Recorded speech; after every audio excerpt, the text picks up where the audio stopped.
Have you ever felt like your mind is a prison? Like you're stuck inside your own head, replaying the same thoughts over and over, trapped in an endless loop of what-ifs and should-haves? It's exhausting, isn't it? You lie awake at night, analyzing conversations from years ago. You replay every mistake, every missed opportunity, every possible future disaster. And the worst part? No matter how much you think, it never gives you peace. But what if I told you that your thoughts were never the problem? What if the real issue isn't thinking itself, but the way you've been taught to think? For over 2,500 years, Buddhism has studied the human mind, uncovering powerful truths about why we overthink, why we suffer, and most importantly, how to break free. These teachings are not abstract theories. They are practical, tested, and, if applied, will completely change the way you experience life. Because right now, whether you realize it or not, your mind is working against you. It's like a wild horse, dragging you wherever it pleases. One moment, it's galloping into the past, drowning you in regret. The next, it's sprinting toward the future, filling you with fear. But here's the secret. You don't have to ride this horse. You can step off. Today, we're going to uncover 8 Buddhist truths that will finally show you how to free yourself from the endless storm of overthinking. Some of these will challenge everything you thought you knew about your own mind. Others will feel like the missing piece you've been searching for. But by the end of this, one thing is certain: you will never look at your thoughts the same way again. Are you ready? Let's begin. Before we move forward, take a moment to reflect on a simple yet unsettling truth. Most of the suffering in life comes not from what happens to us, but from what our minds do with what happens. The endless thinking, the constant analysis, the scenarios that play out in loops. It's as if the mind refuses to let go, as if it's addicted to its own noise. But have you ever stopped to ask why? Why does the mind cling so desperately to certain thoughts? Why does it replay the past, fear the future, and analyze the present to death? This is where things get interesting. Buddhism doesn't just acknowledge this problem, it dissects it, breaks it apart, and reveals the hidden mechanics behind it. It teaches that overthinking is not an accident. It's not just some random habit. It has a function, a purpose, a cause. And once you understand that cause, you can begin to untangle yourself from its grip. The human mind, by design, is meant to think. It is a tool for problem solving, for survival, for planning ahead. But somewhere along the way, it turned against us. Instead of being a servant, it became the master. Instead of guiding us, it started controlling us. The problem is not that we think too much. It's that we don't know how to stop. The moment we wake up, thoughts flood in like an unstoppable tide, pushing and pulling us in every direction.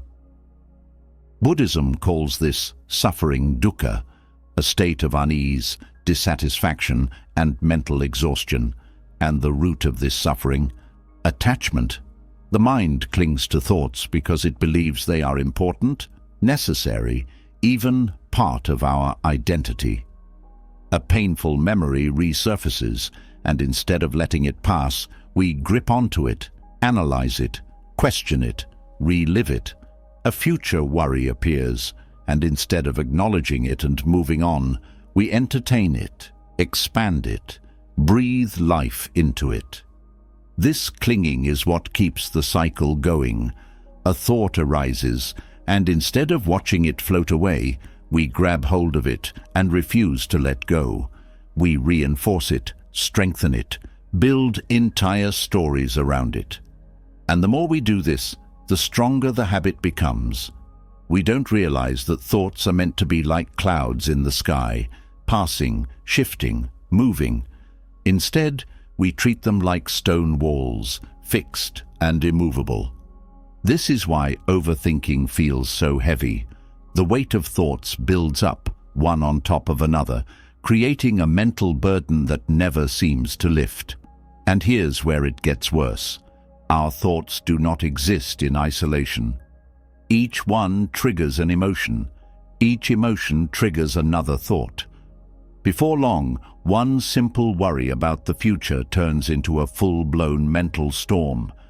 It's not just one thought, it's an entire web of thoughts, all feeding off each other, reinforcing each other, looping endlessly.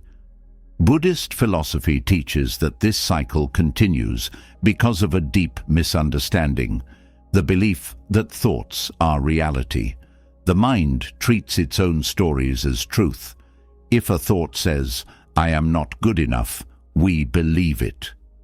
If a thought says, "Something bad will happen," we prepare for disaster.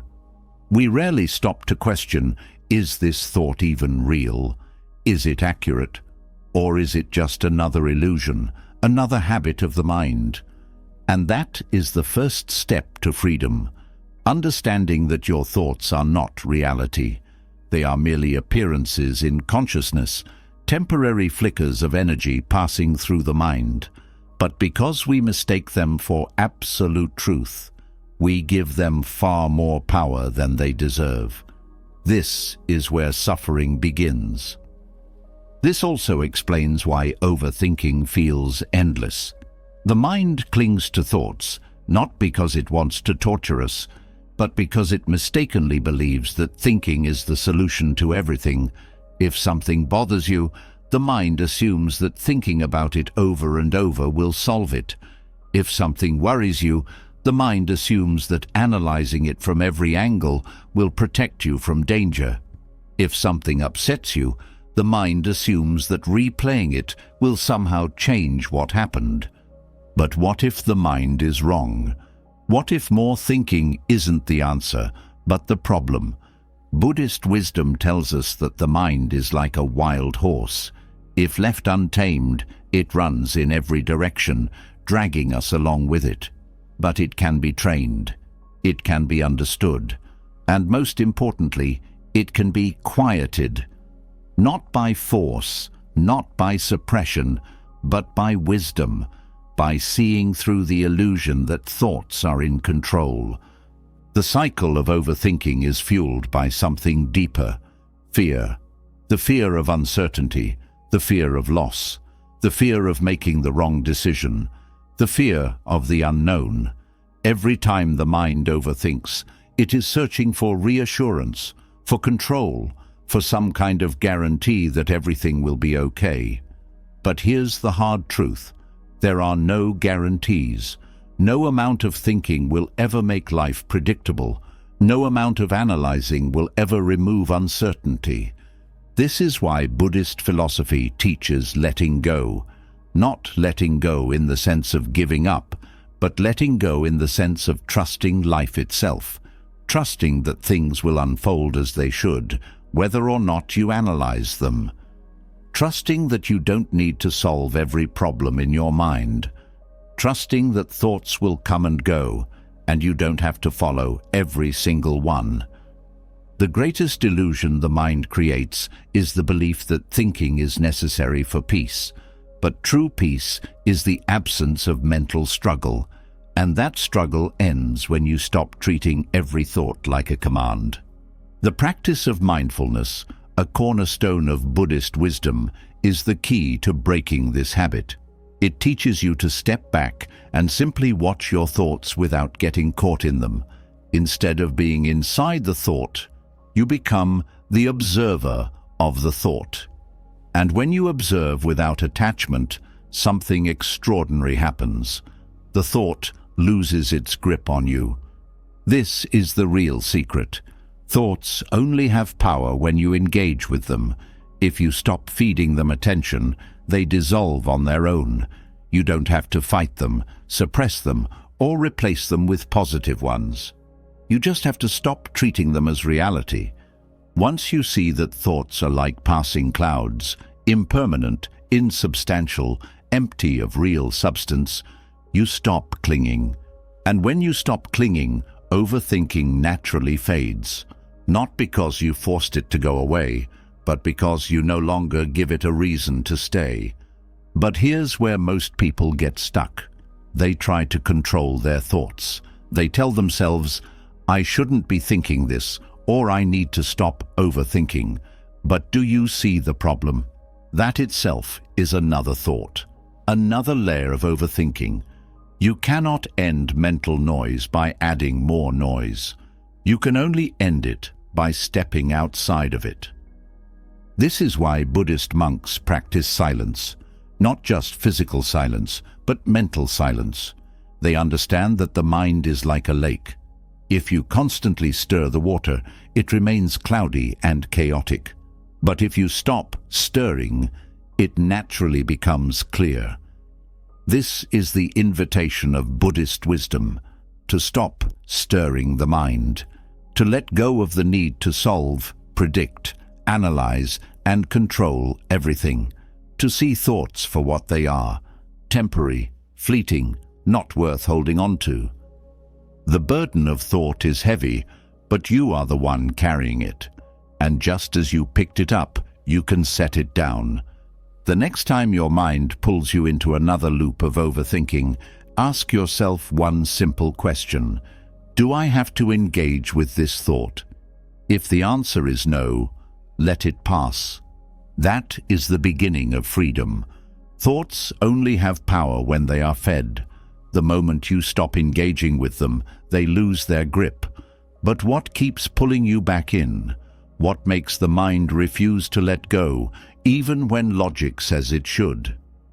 There is something deeper at play, an invisible force that fuels overthinking more than anything else.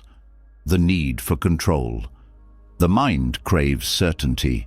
It wants to predict, plan, and analyze every possible outcome. It believes that if it can just think long enough, hard enough, and in the right way, it will find a way to control the future.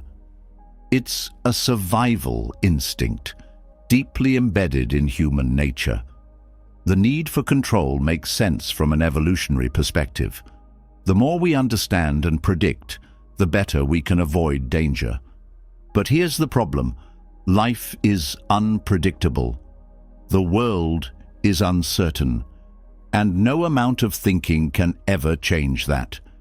This is where overthinking begins. The mind mistakes excessive thought for control. It believes that replaying a situation will prevent mistakes. It believes that worrying about the future will somehow prepare for every possible problem. It believes that analyzing every word, every action, every outcome will create a sense of safety. But this is an illusion. Control is not the same as safety, and overthinking is not the same as preparation. Buddhism teaches that the root of suffering is attachment, and one of the deepest attachments is the attachment to certainty. The human mind clings to the idea that if things are predictable, they will be manageable. This is why people try to control outcomes, relationships, and even emotions. The mind creates elaborate plans, convincing itself that if every detail is accounted for, there will be no surprises. But when life inevitably doesn't go according to plan, stress, anxiety, and frustration arise. The more someone resists uncertainty, the more suffering they create. The mind goes into overdrive, replaying every possible scenario, asking endless what-ifs, and trying to grasp control over things that cannot be controlled. This is why some people get trapped in analysis paralysis. The fear of the unknown becomes so overwhelming that they believe they cannot act until they have absolute certainty. They wait for the perfect decision, the perfect moment, the perfect guarantee. And in that waiting, life slips by. This is where Buddhist wisdom offers a radical shift in perspective. Instead of fighting uncertainty, it teaches the art of surrender. Not surrender in the sense of giving up, but surrender in the sense of releasing the impossible task of controlling the uncontrollable. There is a Buddhist concept called anicca, which means impermanence. Everything changes. Thoughts, emotions, circumstances, nothing stays the same. Clinging to control is like trying to hold on to water. No matter how tightly you grip, it will slip through your fingers. The more you try to force certainty, the more exhausted you become. The only way to find peace is to let go of the illusion that certainty even exists. Letting go of control does not mean becoming passive or reckless. It means understanding that no amount of overthinking will remove uncertainty from life. It means realizing that fear of the unknown does not prevent bad things from happening. It only prevents you from living fully. Buddhism encourages trust, not blind faith, but trust in the natural unfolding of life. This is called Wu Wei, or effortless action. It means responding to situations as they arise, without the need to control every outcome in advance. A person who practices this does not resist change or cling to fixed plans. They adapt, flow, and respond with awareness rather than fear.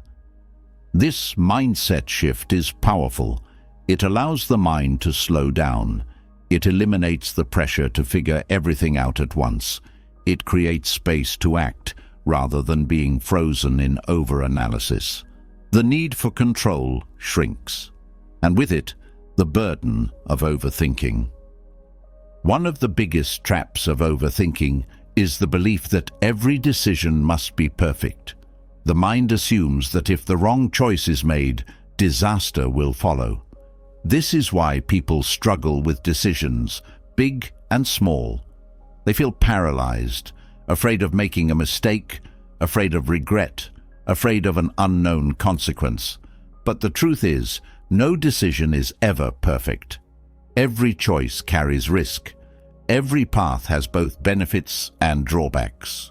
Buddhist teachings encourage accepting this reality.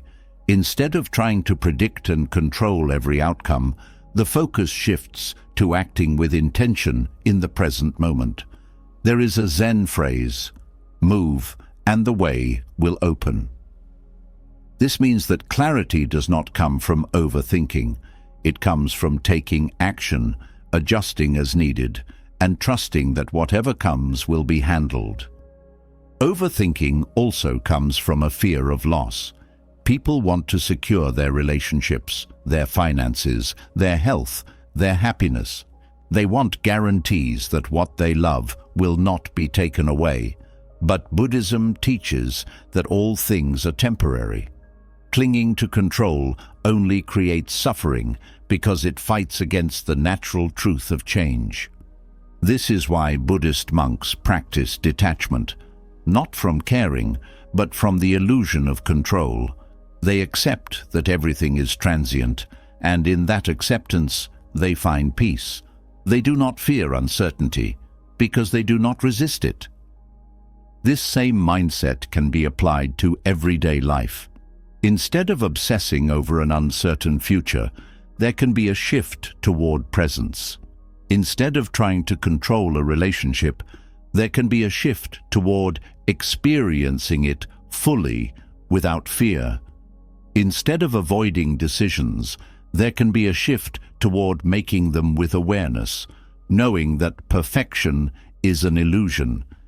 This does not mean ignoring responsibility. It means releasing the mental weight of trying to predict and control what cannot be predicted or controlled. It means trusting that whatever happens, there will be a way forward. Many people resist this idea because they equate control with security. But security is not found in control. It is found in adaptability. The more someone tries to force life into a rigid plan, the more painful it becomes when things don't go according to that plan. But the person who is flexible, who accepts change, who understands that uncertainty is part of life, that person is unshaken. Buddhist practice includes meditation not just to calm the mind, but to develop comfort with stillness. In stillness, the illusion of control is exposed. The mind wants to chase, analyze, solve. But in meditation, it learns to sit, to observe, to let things pass without attachment. This simple practice rewires the brain. It trains the mind to stop grasping. Letting go of control is one of the hardest lessons to learn because the need for certainty is deeply ingrained. But once this lesson is understood, a new kind of freedom opens up. Life no longer feels like a battle against the unknown. The mind no longer feels the need to carry every possibility at once. Thoughts lose their urgency. Decisions become lighter. Worry becomes unnecessary. Buddhism does not promise that uncertainty will go away. It does not offer a way to predict the future. What it offers is something even more valuable: the ability to be at peace despite uncertainty, the ability to live fully without needing control. This is the shift that ends overthinking, not by trying to force it away, but by no longer feeding the mind's false belief that it must have certainty to be safe. And once that belief is gone, what remains is clarity. What remains is peace. What remains is the freedom to move through life, unburdened by the need to control it. Letting go of control removes a heavy weight from the mind, but that doesn't mean the mind suddenly becomes still. Even when there is an understanding that certainty is an illusion, something strange continues to happen. The mind keeps running. It jumps from one thought to another, pulling attention in every direction, making it impossible to feel settled. The noise never stops. Even in quiet moments, thoughts swing wildly between past regrets and future worries, between distractions and imagined scenarios. There is no pause, no rest, just an endless cycle of mental movement. This chaotic state is not personal failure, nor is it a sign that something is wrong. It is simply the way an untrained mind behaves. Buddhism refers to this as the monkey mind, a restless, unfocused, constantly moving mental state that refuses to settle. Just like a monkey swinging from branch to branch, the mind leaps from one thought to another without control, unable to stay in one place. The more unchecked it is, the more exhausting it becomes. The monkey mind is the reason why even in moments of stillness, the mind does not feel still. The body may be sitting, the external world may be calm, but internally, thoughts race without pause. It happens in conversations, when instead of listening, the mind is already thinking about what to say next. It happens during meals, when instead of tasting food, thoughts wander to other things. It happens before sleep, when instead of resting, thoughts replay the events of the day. Even in the middle of an enjoyable experience, the mind can pull away, dragging attention elsewhere. This is what makes peace seem so distant. Even when life is going well, there is always something running in the background, something to analyze, something to plan, something to replay. The monkey mind is why overthinking is so difficult to escape. It doesn't allow for focus. It makes stillness feel uncomfortable.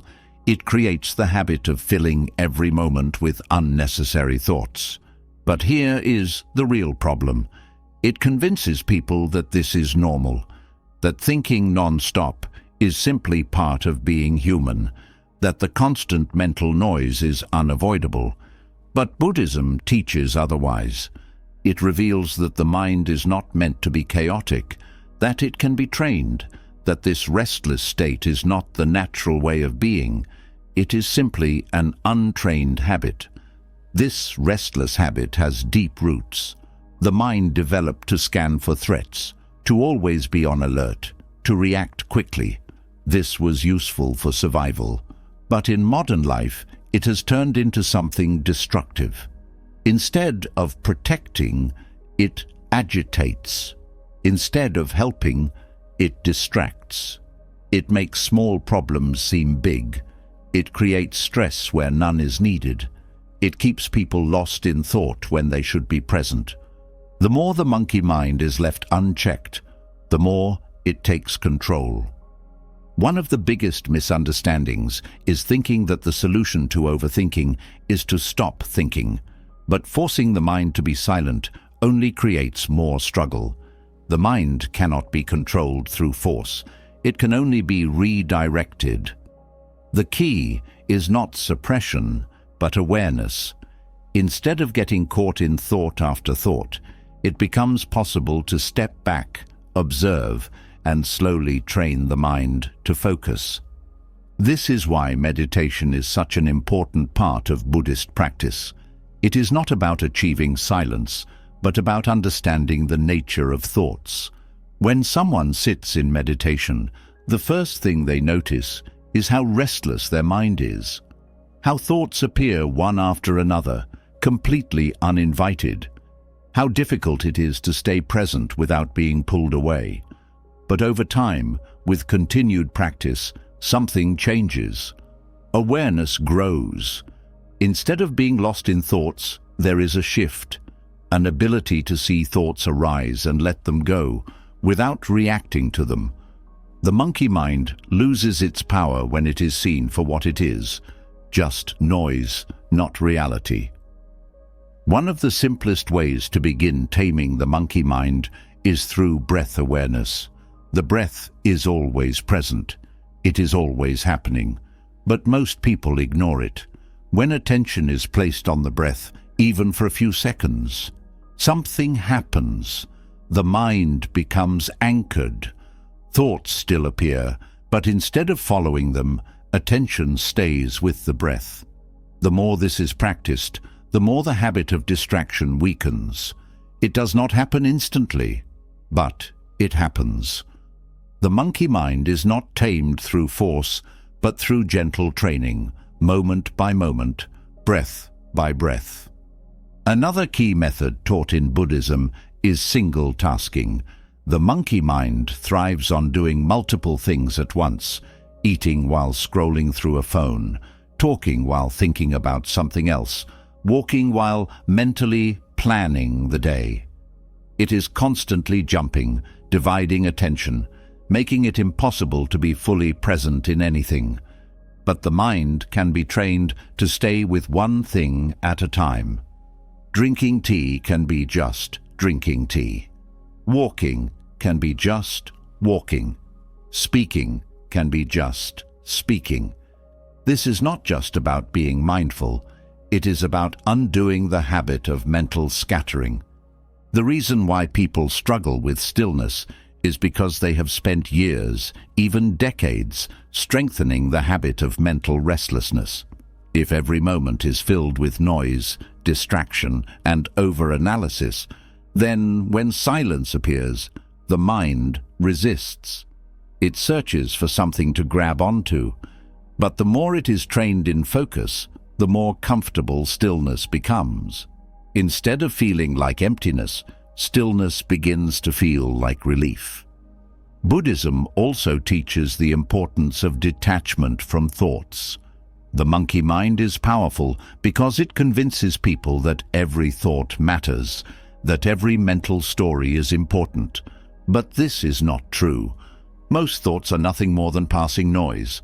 They appear, they stay for a while, and then they fade. The problem is that people attach to them, believe them, give them energy. But when the habit of observing without attachment is developed, thoughts lose their hold. They are still there, but they no longer control emotions, actions, or decisions. There is a difference between having thoughts and being caught in thoughts. The trained mind still has thoughts, but it does not follow every single one. It does not allow every passing worry to create stress. It does not let every old memory pull it back into the past. It does not react to every small discomfort. It watches thoughts come and go without losing itself in them. This is not about making the mind blank. It is about creating space between thoughts and awareness.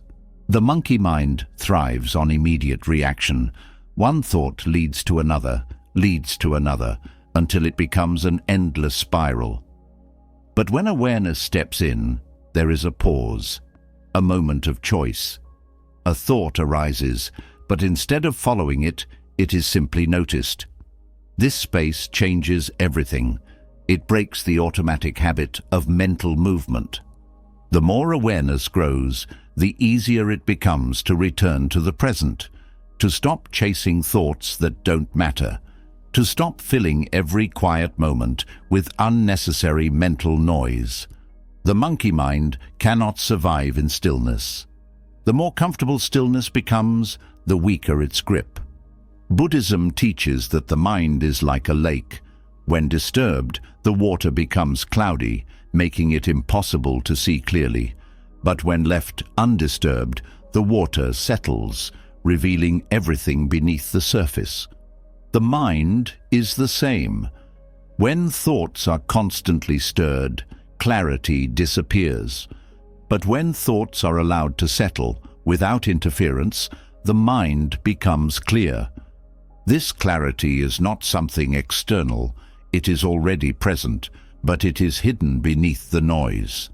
The monkey mind is what covers it, what keeps people trapped in overthinking, what makes life feel overwhelming. But just as clouds cannot block the sun forever, mental chaos cannot last forever when awareness is cultivated. The process of taming the monkey mind is not about perfection. Thoughts will still arise, distractions will still happen, but over time, the difference becomes clear. Instead of being controlled by thoughts, there is freedom from them. Instead of being overwhelmed by mental noise, there is an ability to step back. Instead of being dragged by the mind in every direction, there is a sense of calm. This is not an abstract idea. It is something that can be experienced. It does not require drastic changes, only a shift in how the mind is related to. Less attachment, more awareness. Less distraction, more presence. Slowly, the restless energy begins to fade. The habit of constant movement weakens, and what remains is something few people ever experience: a mind that is truly at peace. Even as the restless mind begins to settle, another challenge remains: reaction. Thoughts may slow down, but the tendency to react instantly remains strong. The mind is conditioned to respond automatically, without pause, without reflection. A comment is made, and irritation rises. A problem appears, and stress follows. An uncertainty lingers, and worry takes over. The cycle continues, not because thoughts are inherently powerful, but because there is no space between them and the reaction that follows. This is where the real battle is fought, not in trying to control thoughts, but in learning how to create space before reacting to them. The ability to pause is the key to breaking unconscious patterns. Without pause, everything happens in an automatic loop. Thoughts trigger emotions, emotions trigger behaviors, and before awareness even steps in, the reaction is already in motion. This is how people find themselves in arguments they regret, worrying about things that don't matter, and making choices they later question. The mind follows its old programming, repeating the same patterns again and again. But the moment there is a pause, the cycle is interrupted. A single pause is enough to create awareness. It is a moment of stillness in which choice becomes possible. Instead of reacting out of habit, there is space to see things clearly. Instead of getting lost in emotional turbulence, there's a gap in which calmness can enter. This small shift changes everything, because it is not the initial thought or feeling that creates suffering. It is the immediate, unconscious reaction to it. Buddhism teaches that reaction is a result of attachment. When something happens, the mind assigns meaning to it. If the meaning is positive, attachment forms, and there is pleasure. If the meaning is negative, resistance forms, and there is suffering. But in both cases, the reaction is automatic. The pause removes this automation. It allows the moment to be seen as it is, before personal meaning is added to it. Pausing before reacting is an ancient practice. It is the foundation of mindfulness, the essence of self-mastery, the mark of true wisdom. The greatest thinkers, the most resilient individuals, and those who move through life with peace, all have this in common. They do not react impulsively. They respond with awareness. They do not let emotions hijack their actions. They do not let fleeting thoughts determine their reality. They create space between what happens and how they respond. This space does not appear naturally. It must be cultivated. The modern mind is conditioned for speed, instant responses, immediate reactions, constant movement. Society rewards quick decisions, rapid opinions, and immediate action. But speed does not equal wisdom. Most mistakes are made in haste. Most conflicts are fueled by impulsive words. Most regrets come from acting before thinking. The pause eliminates this unnecessary suffering. It slows the mind down just enough to allow wisdom to enter. Practicing the pause is difficult at first. The mind is not used to waiting. It craves resolution. It wants to immediately fix, defend, attack, or escape. But each time a pause is inserted, the grip of automatic reaction weakens. There is no need to fight thoughts. There is no need to suppress emotions. There is only the simple act of waiting, watching, allowing. And in that brief moment, something profound happens. The mind sees clearly. When something upsetting happens, pausing before reacting creates a shift. Instead of being swept away by frustration, there is a chance to observe the emotion rising. Instead of lashing out, there is a moment to decide if a response is even necessary. Most reactions lose their intensity the moment they are given space.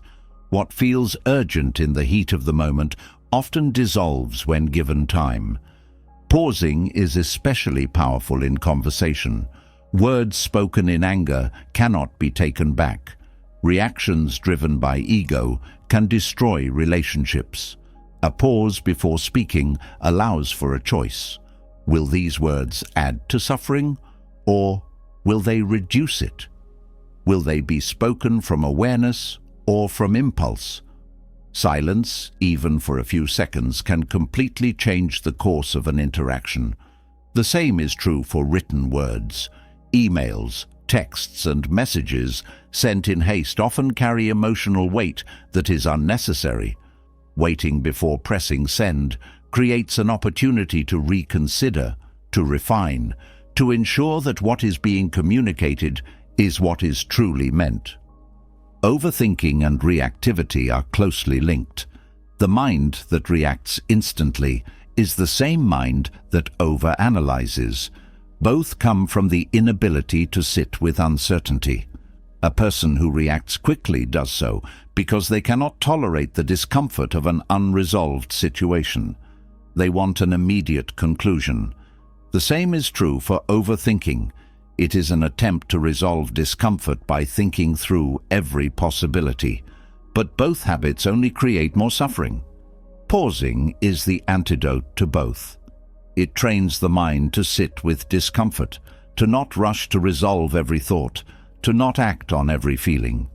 Buddhist monks practice pausing not just in speech or action, but in thought itself.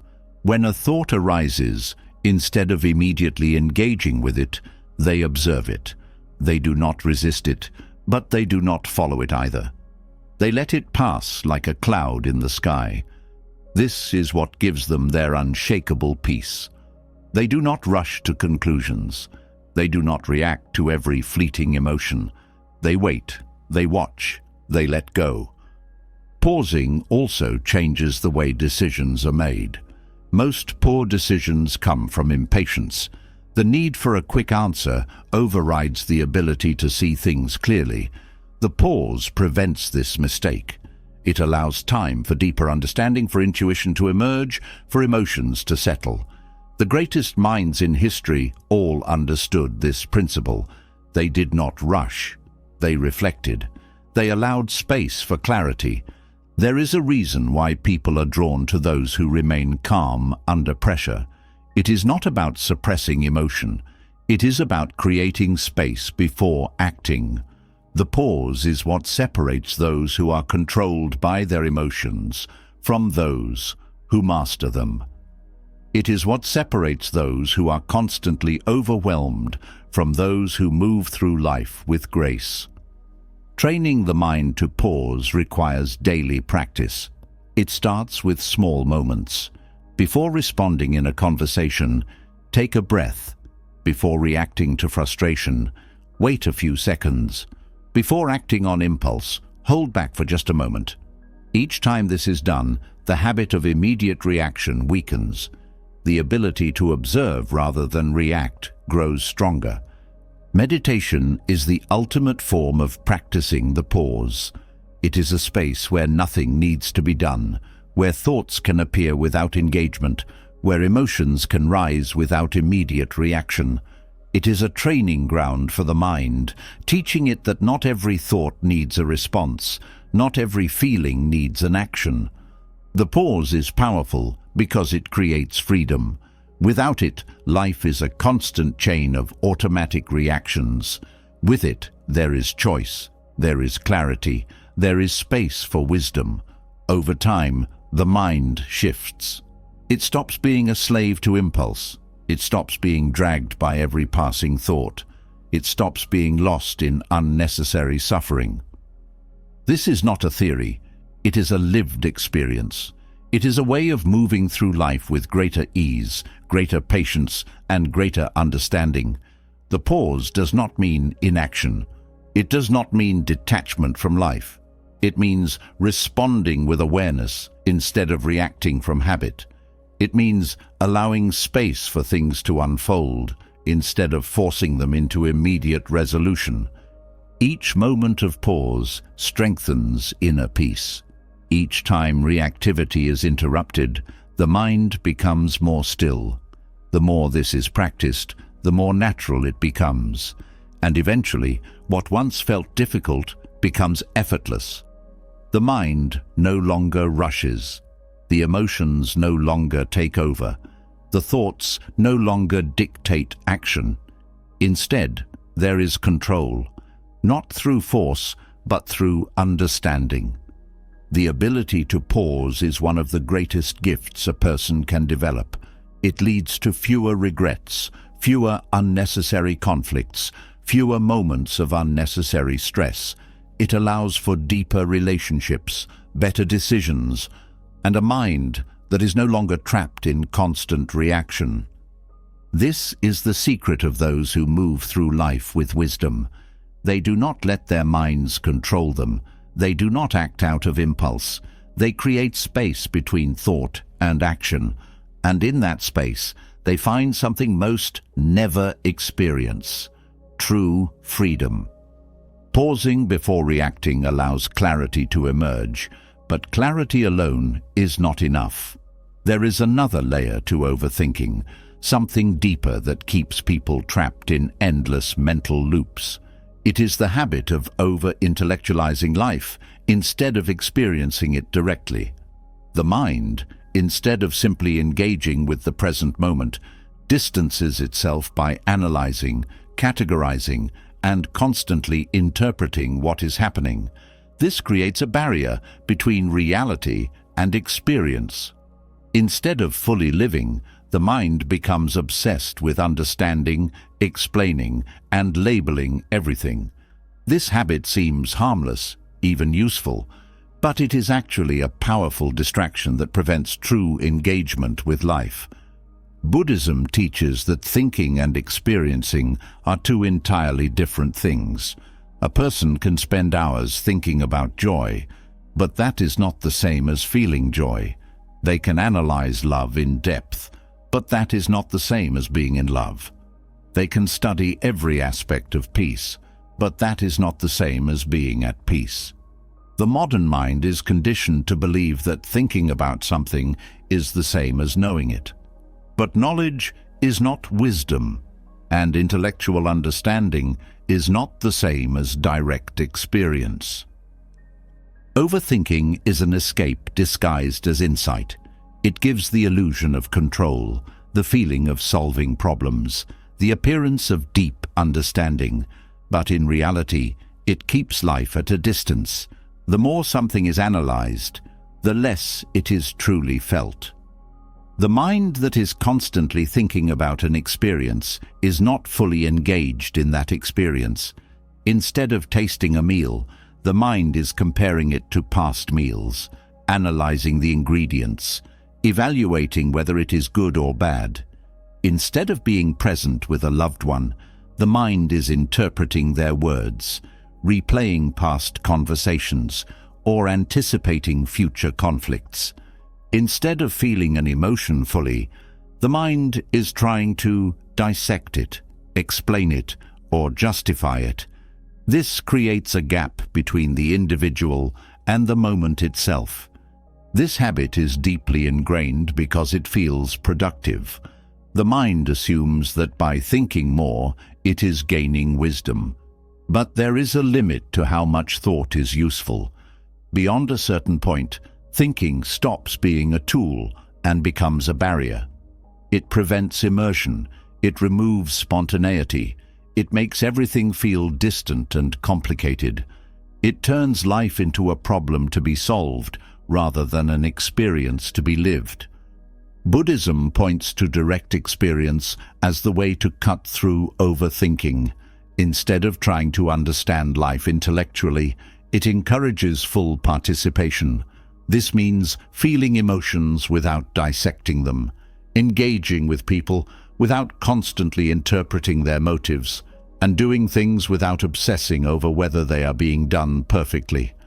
It means allowing life to unfold without needing to categorize, explain, or rationalize every moment. Direct experience is simple, but not easy. The habit of over-intellectualizing is deeply conditioned. The mind constantly jumps to analysis because it believes that by thinking about something, it will gain control over it. But this is an illusion. Thinking about a wave does not make it stop moving. Thinking about fire does not make it warm. Thinking about happiness does not create happiness. Experience cannot be replaced by thought. A common example of this is seen in emotions. When sadness arises, the mind does not simply allow it to be felt. Instead, it tries to explain it, asking why it is there, searching for its cause, trying to justify or resist it. But the more sadness is analyzed, the longer it lingers. The more it is explained, the heavier it becomes. If sadness were simply allowed to be felt without resistance or interpretation, it would rise and fall naturally. But the mind refuses to let it move through. It holds onto it, feeding it more thoughts, keeping it alive far longer than necessary. The same applies to happiness. Instead of fully experiencing moments of joy, the mind immediately begins evaluating them. It wonders if the happiness will last, if something will go wrong, if this moment is as good as past moments. It compares, it judges, it questions, and in doing so, it diminishes the happiness itself. Direct experience allows joy to be felt without interference. It removes the mental noise that waters down the richness of life. Another example is relationships. Instead of being present with another person, the mind is often lost in thought. It interprets their words, anticipates their reactions, constructs imaginary conversations. It is rarely fully engaged. This is why many people feel disconnected, even when surrounded by others. They are present physically, but absent mentally. Direct experience means truly listening, not just waiting to respond. It means seeing another person as they are, rather than as the mind projects them to be. Buddhism emphasizes direct experience because it leads to a deeper understanding than analysis ever could. There is a famous Zen teaching: do not seek the truth, only stop cherishing opinions. This points to the fact that truth is not something to be figured out, it is something to be lived. The more the mind tries to label reality, the further it moves from reality itself. Overthinking is often mistaken for wisdom, but true wisdom does not come from endless thought. It comes from direct contact with life. A person who thinks too much about swimming will never learn how to swim. A person who studies music but never plays an instrument will never understand music. A person who analyzes love but never allows themselves to feel vulnerable will never know love. There is no substitute for experience. This does not mean thinking has no place. Thought is a valuable tool when used appropriately, but when it becomes the primary way of engaging with life, it creates distance rather than connection. The goal is not to eliminate thinking, but to know when it is useful and when it is unnecessary. Direct experience is what brings depth to life, not the stories the mind creates about it. Many people spend more time thinking about their lives than actually living them. They are caught in mental loops, endlessly replaying past events, imagining future scenarios, judging and interpreting every moment. But when thought is set aside, even briefly, something shifts. There is a direct connection to what is happening. There is a raw, unfiltered experience of reality, and in that space there is a depth of presence that no amount of thinking can replicate. Buddhism teaches mindfulness as a way to return to direct experience. By bringing full attention to the present, the mind stops wandering in endless thought. Eating is just eating. Walking is just walking. Feeling is just feeling. This does not mean ignoring thoughts, but not allowing them to dominate every moment. It means engaging with life directly rather than living through mental projections. One of the greatest misconceptions is that life is something to be figured out. But life is not a puzzle. It is not an intellectual problem that needs solving. It is something to be felt, to be engaged with, to be experienced fully. The more the mind seeks to understand it through analysis, the more it complicates it. The more it seeks to explain it, the further it moves from it. Direct experience does not require special knowledge. It does not require years of study or complex philosophy. It is always available. It is found in the small moments, in the quiet awareness of what is happening right now. A child does not need to analyze play in order to enjoy it. A musician does not need to think about every note in order to feel the music. A person does not need to understand happiness in order to experience it. Overthinking distracts from the simplicity of life. It turns everything into a mental exercise, making even joyful moments feel heavy. But stepping out of thought, even for a short time, reveals something profound. Life is not as complicated as the mind makes it seem. When thoughts settle, reality is seen as it is. There is no need to judge, label, or explain. There is only this moment, fully lived, fully experienced. Returning to direct experience is the key to ending unnecessary mental suffering. It is not about rejecting thought, but recognizing when it becomes a barrier.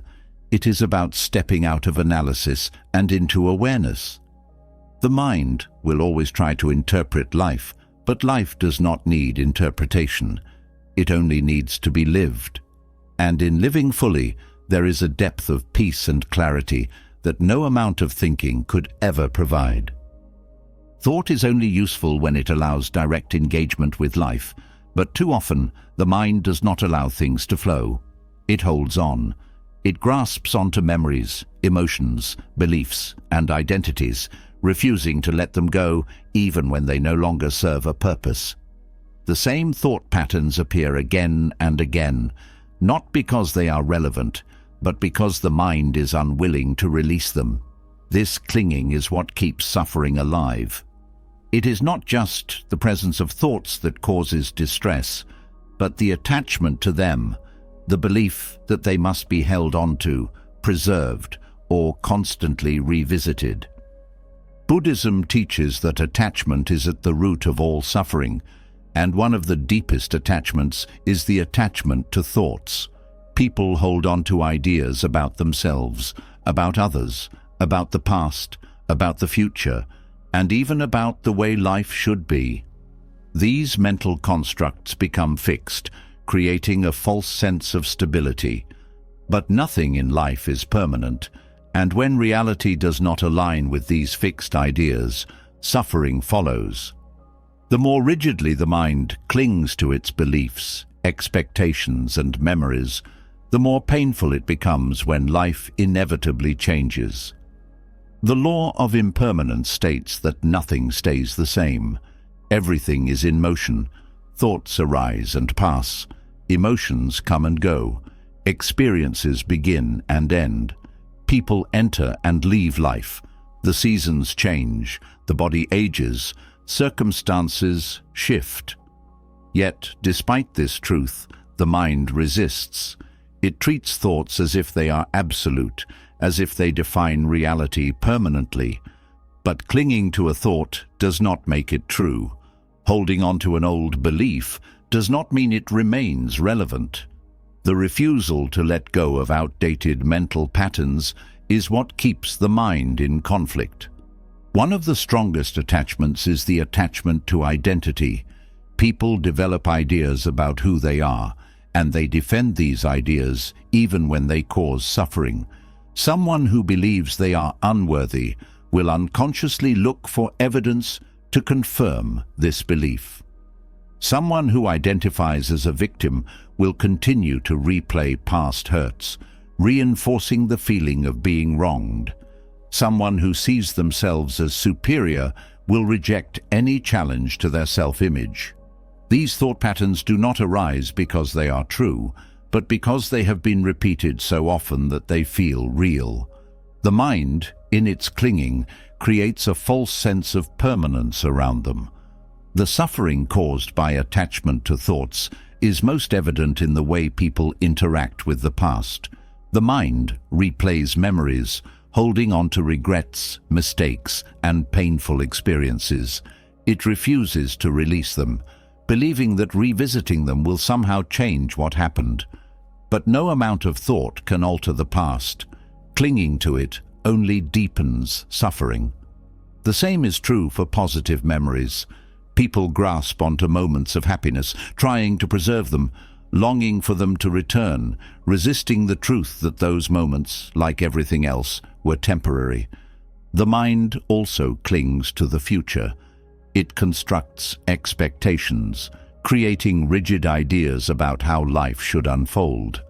When reality does not match these expectations, frustration and disappointment arise. This attachment to a specific outcome makes it impossible to flow with change. Instead of adapting, the mind resists. Instead of accepting, it fights against what is. This struggle is what creates suffering, not the event itself. Life does not cause pain. Attachment to a fixed idea of life does. Letting go of attachment to thoughts does not mean suppressing them. It means seeing them clearly, understanding that they are temporary, and allowing them to pass without grasping. A thought appears, but instead of clinging to it, there is recognition that it is just a thought, not reality. This simple shift removes its power. The thought arises, stays for a moment, and dissolves on its own. No resistance, no attachment, no suffering. Clinging to thoughts creates an illusion of control. The mind assumes that by holding on to certain ideas, it can make sense of life, predict the future, or prevent unwanted change. But control is an illusion. No matter how tightly the mind holds on, things continue to change. This is why attachment always leads to suffering. It is an attempt to resist the natural flow of life. The law of impermanence is not something to fear. It is not a loss, but a liberation. When there is no attachment, there is no suffering. When thoughts are allowed to pass, the mind becomes lighter. When expectations are released, life becomes easier. When identity is no longer rigid, there is freedom to grow and evolve. Everything that is clung to eventually becomes a burden. Holding on to resentment keeps pain alive. Clinging to opinions creates conflict. Attachment to success creates fear of failure. Grasping for certainty creates anxiety. Every thought that is held onto unnecessarily becomes a source of suffering. The only way to be free is to let go. Letting go does not mean indifference. It does not mean avoiding responsibility or not caring. It means engaging with life fully while understanding that nothing is permanent. It means experiencing emotions without becoming trapped in them. It means having goals without being attached to the outcome. It means loving deeply without trying to possess or control. It means allowing things to come and go without resistance. One of the most common fears about impermanence is the belief that letting go of attachment means losing what is meaningful. But the opposite is true. When attachment is removed, experiences become richer. Love without attachment is deeper because it is not based on fear of loss. Joy without attachment is fuller because it is not overshadowed by worry. Peace without attachment is real because it does not depend on external conditions. Buddhism teaches mindfulness as a way to recognize impermanence directly. By observing thoughts as they arise and pass, it becomes clear that they have no lasting substance. They appear like waves in the ocean, rising, forming, and dissolving. There is no need to grasp at them. There is no need to resist them. Simply watching them come and go reveals their transient nature. Attachment to thoughts often arises because of identification. The mind believes that certain thoughts define who a person is, but thoughts are not the self. They are temporary mental events, not fixed truths. Recognizing this dissolves the illusion of permanence. The thought may return, but it is no longer something to fight against or cling to. It is just another passing phenomenon. Impermanence is often misunderstood as something negative, but it is the very thing that makes growth possible. If nothing changed, there would be no learning, no healing, no transformation. The pain that feels unbearable today will soften with time. The uncertainty that creates anxiety now will fade. The mind that is restless today will become still. Nothing stays the same, and that is what allows suffering to end. Accepting impermanence means no longer fearing change. It means understanding that loss is not the end, but a transition. It means seeing that no moment, no feeling, no situation is final. This does not make life meaningless. It makes it precious. When something is known to be temporary, it is appreciated fully while it is here, without the need to cling. Resistance to impermanence comes from fear, but fear itself is impermanent. The emotions that feel overwhelming are not permanent. The doubts that seem so strong will not last. Every difficulty, every struggle, every challenge eventually passes. What remains is not the thought, not the fear, not the attachment, but the awareness that sees it all come and go. Practicing non-attachment is not about forcing the mind to let go. It is about seeing clearly that there is nothing to hold on to. It is about realizing that thoughts, emotions, and circumstances are like flowing water, always moving, never fixed. The more this is seen directly, the more natural it becomes to stop clinging. Life becomes lighter when thoughts are not treated as absolute. The mind becomes quieter when it no longer insists on holding on to every passing idea. Suffering lessens when there is no longer resistance to change. This is the freedom that Buddhism points to, not the elimination of thoughts, but the end of attachment to them. To live without unnecessary suffering, the only thing that must be done is to let go of what is already leaving. There is nothing to force, nothing to chase, nothing to grasp, just the simple understanding that everything moves, everything changes, and everything is already on its way to becoming something else. And when that is fully understood, the mind is free. The mind becomes lighter when there is no longer an attachment to thoughts, but something even deeper still holds on, the self. Beneath every lingering thought, every fear, every anxiety, and every desire is a silent belief that fuels overthinking. It is the belief in a fixed identity, the idea that there is a solid, unchanging me that must be preserved, defended, and perfected. This illusion is what keeps the mind restless. It is why people replay conversations, justify their actions, seek validation, and fear failure. Overthinking is not just about external worries. At its core, it is an attempt to protect the fragile idea of self. Buddhism challenges this illusion with a radical truth. There is no permanent self to protect. What is called me is not a single, unchanging entity, but a collection of shifting thoughts, emotions, and experiences. The mind assumes that there is a central figure holding everything together, but when it is examined closely, nothing solid can be found. There is no fixed identity, only a stream of changing sensations and perceptions. This is the teaching of anatta, the doctrine of no self, and it is the key to dissolving the endless mental chatter that dominates the mind. The idea of self is the foundation of overthinking. It is why people ruminate over past mistakes, fearing that they define who they are. It is why they obsess over their image, worrying about how they are perceived. It is why they resist change, because it threatens the stability of their identity.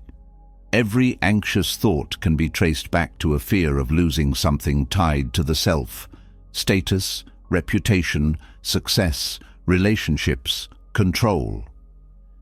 The ego clings to these things because it believes they are part of what makes up me. When anything threatens them, the mind reacts with endless thought, trying to protect and reinforce what it believes must not be lost. But the self that is being protected does not exist in the way the mind assumes. It is not a solid entity, but a construct held together by memory and thought. The person who exists today is not the same person who existed 5 years ago. Thoughts have changed, emotions have shifted, experiences have reshaped perspectives. The self is fluid, yet the mind tries to hold on to it as if it is fixed. This resistance is what fuels mental suffering. Overthinking arises when the ego tries to control how it is perceived. People worry about what others think of them, not because it changes anything tangible, but because it threatens their self-image. They replay social interactions, analyzing every word, fearing that they might have said something wrong.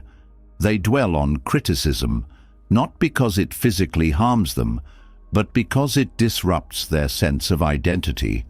They struggle with self-doubt, not because they lack ability, but because they are afraid of failing in a way that would damage their ego. This is why detaching from the self is the ultimate solution to overthinking. When there is no longer an obsession with preserving an image, thoughts lose their intensity. Criticism no longer feels like an attack, because there is no rigid self to defend. Failures do not cause suffering, because there is no identity at risk. The need for external validation disappears because there is no longer a constructed ego that depends on approval. The mind becomes quiet because there is nothing left to prove. The ego thrives on attachment. It builds itself through labels and identifications, clinging to roles, achievements, and personal narratives. It says, I am successful, I am intelligent, I am kind, I am strong. These seem harmless, but they create a mental prison. The moment identity is tied to something external, overthinking is inevitable. If someone believes they are intelligent, they will fear situations where they might appear ignorant. If they believe they are successful, they will obsess over failure. If they believe they are kind, they will be disturbed by moments when they act selfishly. The mind becomes trapped in a constant effort to maintain an image, afraid of anything that contradicts it. This illusion extends into every aspect of life. People attach to their possessions because they feel like extensions of the self. They attach to their opinions because changing them feels like losing part of their identity. They attach to relationships because they provide a sense of stability for the self. Every attachment feeds the ego, and every loss triggers overthinking as the mind scrambles to protect its fragile sense of identity. Dissolving the illusion of self does not mean becoming passive or indifferent. It means moving through life without the weight of defending an identity. It means engaging fully in the present, without the mental baggage of preserving a reputation or upholding a self-image. It means responding to life instead of reacting to threats against the ego, without the pressure of constantly reinforcing an idea of who I am. Thoughts become fewer, lighter, and less intrusive. One of the most direct ways to weaken the ego is through deep self-inquiry. Instead of assuming that the self is real, it can be questioned.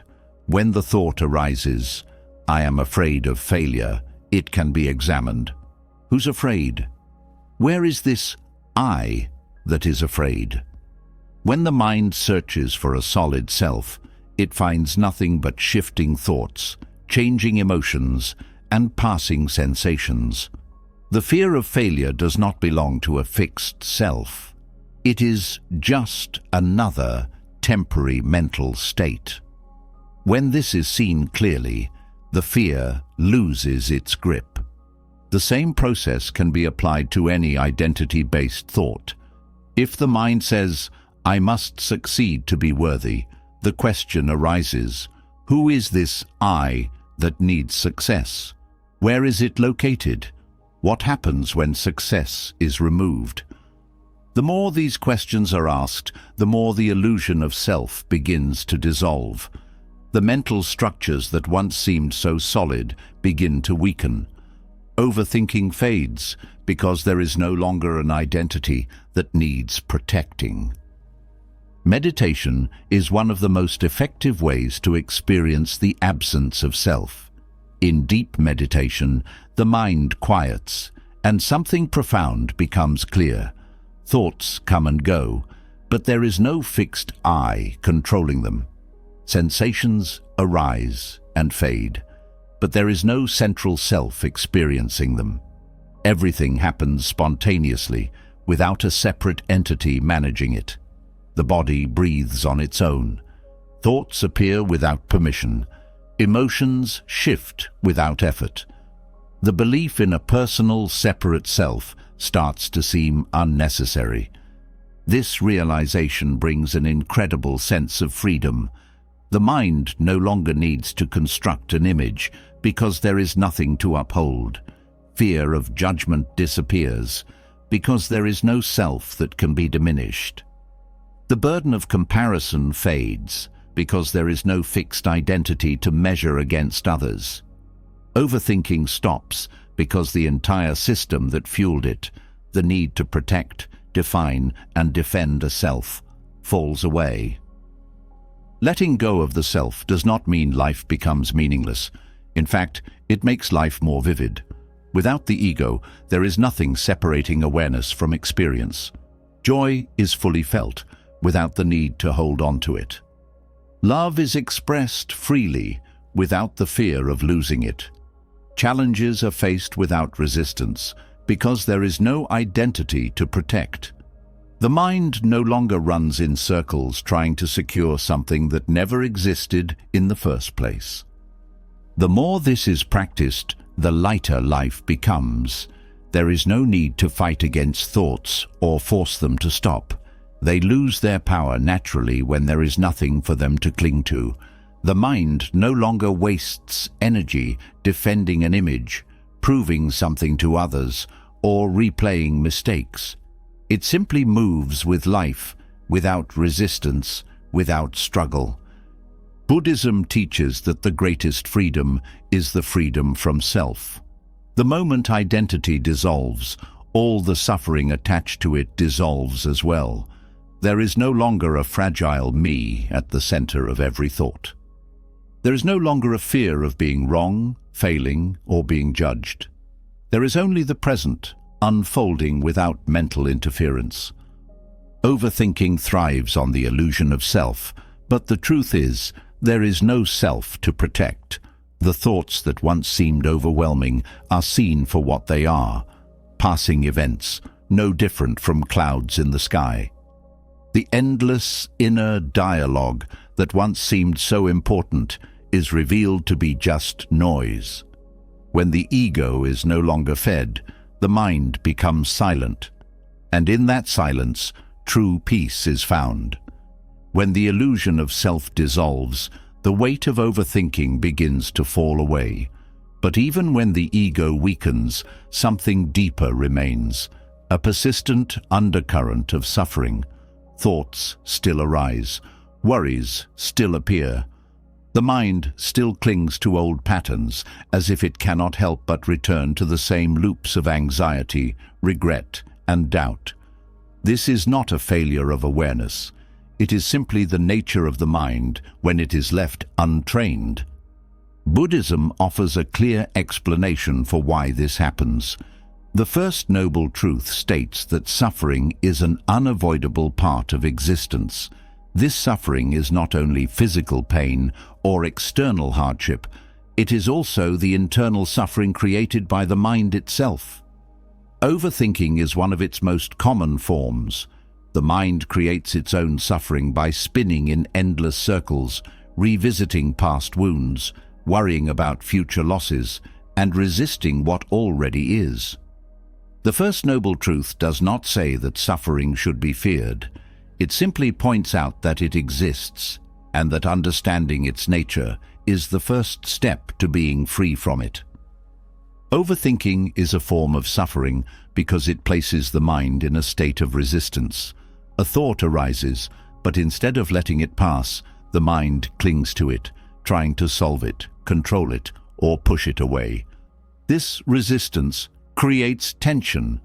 Instead of allowing emotions to move through naturally, overthinking traps them, stretching them beyond their natural lifespan. Sadness is no longer a passing emotion. It becomes a persistent mental burden. Fear is no longer a momentary signal. It becomes an unending cycle of worst-case scenarios. Doubt is no longer a moment of reflection. It becomes an identity that shapes every decision. The mind suffers not because thoughts appear, but because it does not know how to let them go. It treats every passing worry as something that must be resolved. It tries to create certainty in a world that is uncertain. It looks for permanence where none exists. This is why overthinking feels exhausting. It is a fight against reality. The First Noble Truth teaches that suffering is caused by attachment and resistance. When the mind clings to something, suffering follows. When it resists what is happening, suffering intensifies. The only way out is to stop fighting against the nature of life itself. One of the strongest causes of overthinking is the desire for control.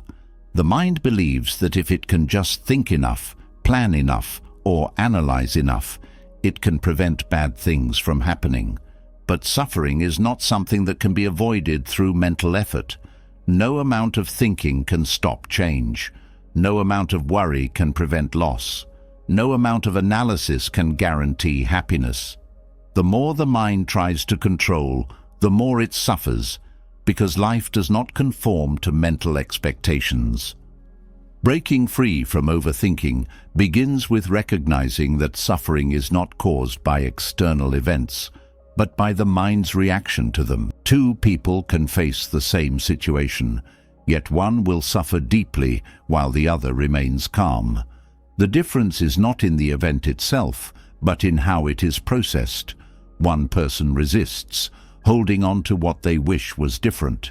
The other accepts, adapting to what is. The same principle applies to thoughts.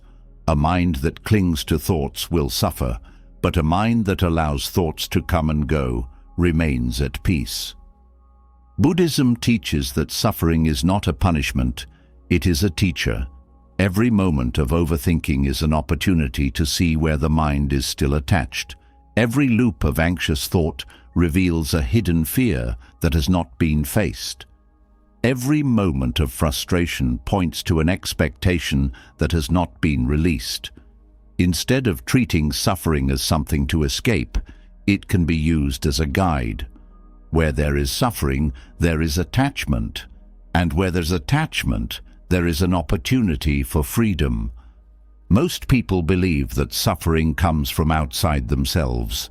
They blame circumstances, other people, or the past. But the real cause of suffering is internal. The situation may be difficult, but it is the mind's resistance to it that creates suffering. This is why two people can experience the same loss, yet one will be consumed by it while the other finds peace. It is not the event itself, but the interpretation of it, the attachment to it, and the mental stories built around it that determine the depth of suffering. Overthinking is the mind's attempt to avoid suffering, but in doing so, it creates more of it. The more the mind fixates, the heavier the burden becomes. The more it tries to solve every problem before it happens, the more anxious it becomes. The more it searches for a way to prevent discomfort, the more trapped it feels. The mind, in its effort to protect itself, unknowingly deepens its own suffering. One of the greatest misconceptions is that suffering must be eliminated before peace can be found. But the Buddhist path does not promise a life free of suffering. It promises freedom from the attachment to suffering. Thoughts will still appear, loss will still happen, change will still come. But when the mind no longer clings, suffering loses its grip. The storms of life come and go, but they do not shake the mind that is rooted in awareness. The mind is conditioned to believe that thinking more will lead to clarity, but often it only creates more confusion. The more thoughts are examined, the more tangled they become. The more problems are analyzed, the more they multiply. The mind does not need more thought. It needs space. It does not need more control. It needs surrender. When space is given between thoughts, suffering weakens. When the need for control is dropped, freedom begins. Accepting suffering does not mean becoming passive or giving up. It means understanding that pain is part of life, but the mental suffering added on top of it is optional. A loss may bring sadness, but the endless thoughts of, "This should not have happened," are what turn sadness into suffering. A failure may bring disappointment, but the belief that "I am a failure" is what turns disappointment into self-doubt. The event itself is never as painful as the mind's interpretation of it. The mind creates suffering by turning temporary moments into permanent problems. It takes a passing emotion and attaches a story to it, making it last far longer than necessary. It takes a fleeting worry and expands it into an all-consuming fear. It takes a single mistake and stretches it into an identity. But when impermanence is truly understood, these mental constructions lose their power. A thought is just a thought. A feeling is just a feeling. A problem is just a moment that will pass. Breaking free from overthinking is not about getting rid of thoughts. It is about changing the relationship to them. When suffering arises, instead of getting lost in the mental story around it, it can simply be observed. Instead of identifying with every emotion, it can be allowed to pass naturally. Instead of clinging to every worry, it can be seen as just another temporary mental event. Meditation is one of the most powerful ways to see this directly. In stillness, the mind's patterns become clear. The same worries arise again and again. The same attachments show up repeatedly. But when these patterns are observed without resistance, they begin to lose their intensity. The thoughts that once seemed overwhelming are revealed to be nothing more than passing mental habits. They arise, they stay for a moment, and then they dissolve, just like everything else. Suffering weakens the moment it is no longer resisted. Overthinking fades the moment it is no longer fed. When the mind stops trying to escape discomfort and simply observes it, something shifts. The suffering doesn't control anymore. The thoughts do not consume anymore. There is space, awareness, and the realization that none of it is permanent. The first noble truth does not say that life is only suffering. It says that suffering exists, and that understanding it is the first step toward freedom. Overthinking is a form of suffering, but it is not a life sentence. It is a habit, a conditioned pattern, a misunderstanding that can be undone. And the key to undoing it is not more thought, not more control, but less attachment. When suffering is seen for what it is, it loses its power. When overthinking is no longer mistaken for wisdom, it fades. When the mind stops clinging to what has already passed or what has not yet happened, it finds something rare: peace, right here, in the only place it has ever existed. When the mind releases its grip on suffering, a new kind of space emerges. But space alone is not enough.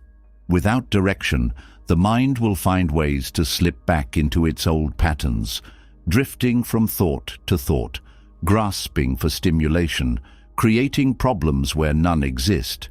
Even when suffering is understood, the habit of scattered attention remains. The mind, untrained, constantly shifts, seeking more, moving faster, never satisfied. This restlessness is what fuels overthinking, keeping the mind in a state of constant agitation. Buddhism teaches that presence is the antidote, not just occasional mindfulness, but deep, sustained attention to the present moment. The modern mind is conditioned for distraction. Multitasking is celebrated, rapid thinking is rewarded, and constant stimulation is expected. But a mind that is always divided is a mind that is never at peace. Multitasking does not create efficiency, it creates fragmentation. The more the mind is scattered, the harder it becomes to focus, the more thoughts pile up, and the more exhausting life feels. Single tasking is a radical shift. It means doing one thing at a time, fully, with complete attention. It is a practice of presence, a way of rewiring the brain to move slower, deeper, and with more clarity. It is not just about productivity, it is about retraining the mind to break free from the cycle of mental overdrive. A single moment, fully experienced, is more powerful than 1,000 moments spent half aware. The restless mind resists this. It thrives on jumping between tasks, switching from one thought to another, feeling productive but never truly engaged.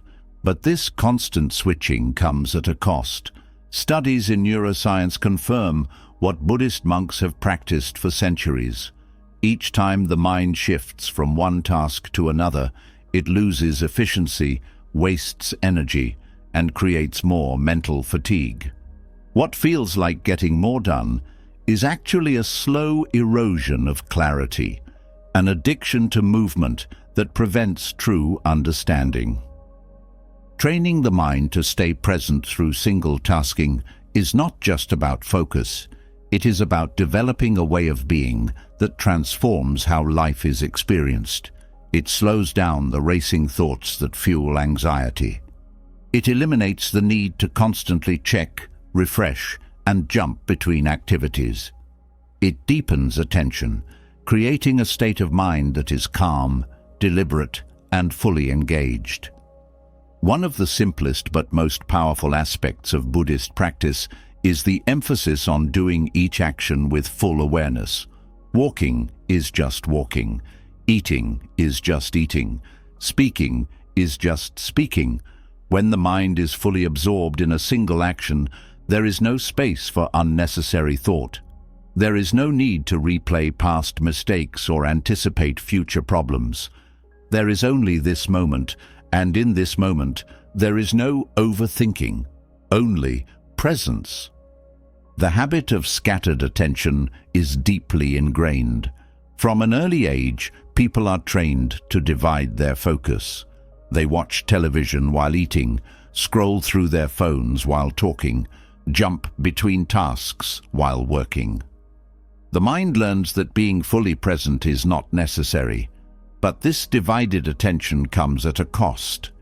It weakens concentration, makes tasks take longer, and drains mental energy. Instead of doing one thing well, everything is done with half-awareness, and this half-awareness becomes the default state of mind. Single tasking rewires the brain. Each time full attention is given to one task, the ability to focus strengthens. The mind becomes more disciplined, more efficient, and more capable of deep thought. Thoughts no longer compete for attention, and the overwhelming flood of mental noise begins to quiet. The effort to control thoughts becomes unnecessary because when full attention is given to the present, unnecessary thoughts do not arise in the first place. In Buddhist monasteries, simple tasks become training grounds for presence. Sweeping the floor is not a chore, it is a meditation. Eating a meal is not a distraction, it is a practice in mindfulness. Speaking is done with full awareness, without rushing, without interrupting. Every action becomes an opportunity to refine the mind, to deepen focus, to cultivate awareness. The modern world sees these actions as insignificant, something to be done quickly while thinking about something else. But in the search for speed, depth is lost. A task done with full attention is effortless, while a task done with a distracted mind feels draining. One of the greatest sources of stress in modern life is the feeling of always being behind, always having too much to do. But this stress does not come from the tasks themselves. It comes from the mind's habit of holding all tasks at once. When multiple demands are kept in mind at the same time, the brain perceives them as immediate threats, creating tension, anxiety, and the feeling of being overwhelmed. But when only one task is held in awareness, the stress disappears. The mind is no longer burdened by everything that must be done. It is free to focus, to act, to complete each moment without distraction. Single tasking is not just about external tasks. It applies to thought itself. The mind, left untrained, jumps from one thought to another, never finishing one before starting the next. This creates chaos, a constant mental traffic jam where no idea is fully explored, no insight is fully realized. But when the mind learns to focus on one thought at a time, it moves with clarity. It sees things as they are, without distortion, without confusion. Overthinking cannot survive in a mind trained in single tasking. When the mind is fully engaged in what it is doing, unnecessary thoughts do not arise. There is no space for them. A mind that is trained to give full attention does not need to silence thoughts. They simply do not appear in the same way. Worry fades because the mind is absorbed in the present. Regret disappears because the focus is on what is happening now. There is no energy left for doubt, self-criticism, or imaginary fears. Training the mind to single task does not mean forcing focus. It is not about discipline in the sense of struggle. It is about letting go of the need to be everywhere at once, to do everything at once, to think about everything at once. It is about allowing the mind to rest in one place, fully, without resistance. Single tasking is also a form of deep appreciation. When the mind is scattered, everything is rushed, everything is shallow. Food is eaten without tasting it. Conversations happen without being heard. Work is done without care. But when full attention is given, even the simplest actions become meaningful. The mind does not seek more because it is fully engaged with what is already happening. Technology has made distraction the default state. Information is endless, notifications are constant, and the habit of checking, switching, and multitasking is deeply embedded.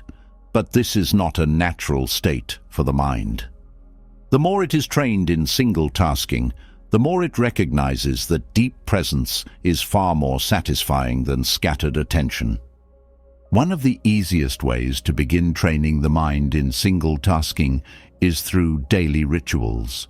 Drinking a cup of tea without distraction, feeling the warmth, noticing the taste, walking without checking a phone, being fully aware of each step, listening to someone speak without planning a response, absorbing their words completely.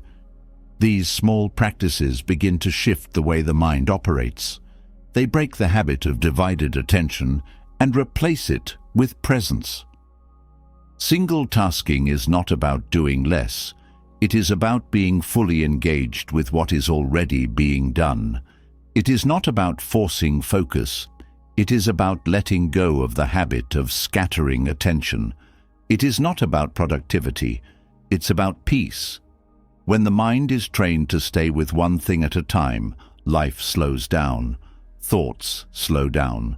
The constant pressure to do more, think more, and be more fades. And in that space, a deep, effortless clarity emerges. This is why the greatest Buddhist teachers, despite their wisdom, live simple lives. They do not rush. They do not divide their attention. They do not seek more stimulation. They give their full presence to each moment, and in doing so, they find something that most never do: freedom from the restless mind. The path to ending overthinking is not about controlling thoughts, but changing the way the mind engages with life. Single tasking is not just a technique. It is a way of living. It is a shift from scattered distraction to deep awareness, from mental exhaustion to effortless presence, from chaos to clarity. And when the mind is trained in this way, peace is no longer something that must be sought. It is something that arises naturally in every moment that is fully lived. When the mind learns to focus on one thing at a time, distractions lose their grip and clarity begins to emerge. But even as focus deepens, another challenge arises: what to do with thoughts themselves. Some believe the only way to find peace is to eliminate thoughts completely, suppressing them until the mind is silent. Others assume that every thought must be indulged, analyzed, and followed wherever it leads. Both approaches create suffering. Suppression creates tension, an internal battle that makes thoughts return even stronger. Overindulgence leads to endless mental loops, making clarity impossible. The mind swings between these two extremes, never finding balance. Buddhism offers another way, the middle way.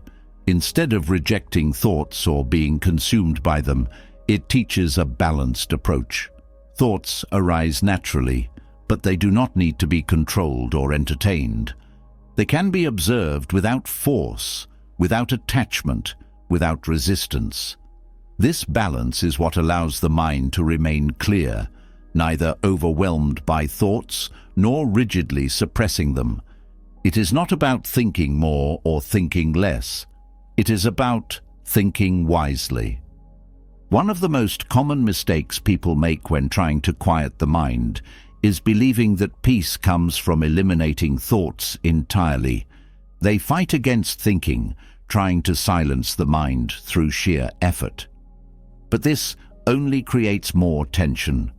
The harder thoughts are pushed away, the stronger they become. The mind is not designed to be empty. Even the most experienced meditators do not achieve a mind free of thought. They cultivate a mind that is undisturbed by thought. This distinction is crucial. Peace does not come from suppression. It comes from non-attachment. At the same time, indulging in every thought is just as harmful. When every idea, worry, or memory is followed, the mind becomes chaotic. It jumps from one thing to another, losing itself in stories, fears, and imagined problems. Overindulgence in thought makes life feel overwhelming, as the mind constantly expands small concerns into massive ones. This is why some people feel exhausted despite doing nothing physically demanding. Their energy is spent in mental overactivity, in following unnecessary thoughts, in believing every story the mind creates. The middle way of thought is a practice of balance. It means allowing thoughts to come and go without force. Instead of pushing them away, they are acknowledged and left to pass. Instead of feeding them with endless attention, they are simply observed. This is what creates true mental freedom. When the mind is neither suppressing nor indulging, thoughts lose their power. They are no longer seen as problems to be solved, but as passing waves in the ocean of awareness. A key part of this practice is recognizing that not all thoughts are useful. The mind produces thousands of thoughts every day, but most of them serve no real purpose. They are repetitive, reactive, or completely unnecessary. Some thoughts are insights, some are warnings, but many are just mental noise. The problem arises when every thought is treated as equally important. The middle way teaches discernment, the ability to recognize which thoughts deserve attention and which do not. This discernment is what prevents the two extremes. Without it, the mind either tries to suppress everything, fearing thoughts themselves, or it becomes lost in endless overthinking. Discernment allows thoughts to be seen clearly, without fear, without clinging. A thought about the past may arise, but instead of analyzing it endlessly, it is acknowledged and released. A worry about the future appears, but instead of feeding it with more anxiety, it is left alone. This is not suppression, it is wisdom. The habit of suppressing thoughts often comes from fear. People assume that if they allow certain thoughts, they will lose control. They believe that unwanted thoughts must be forced away, or else they will take over.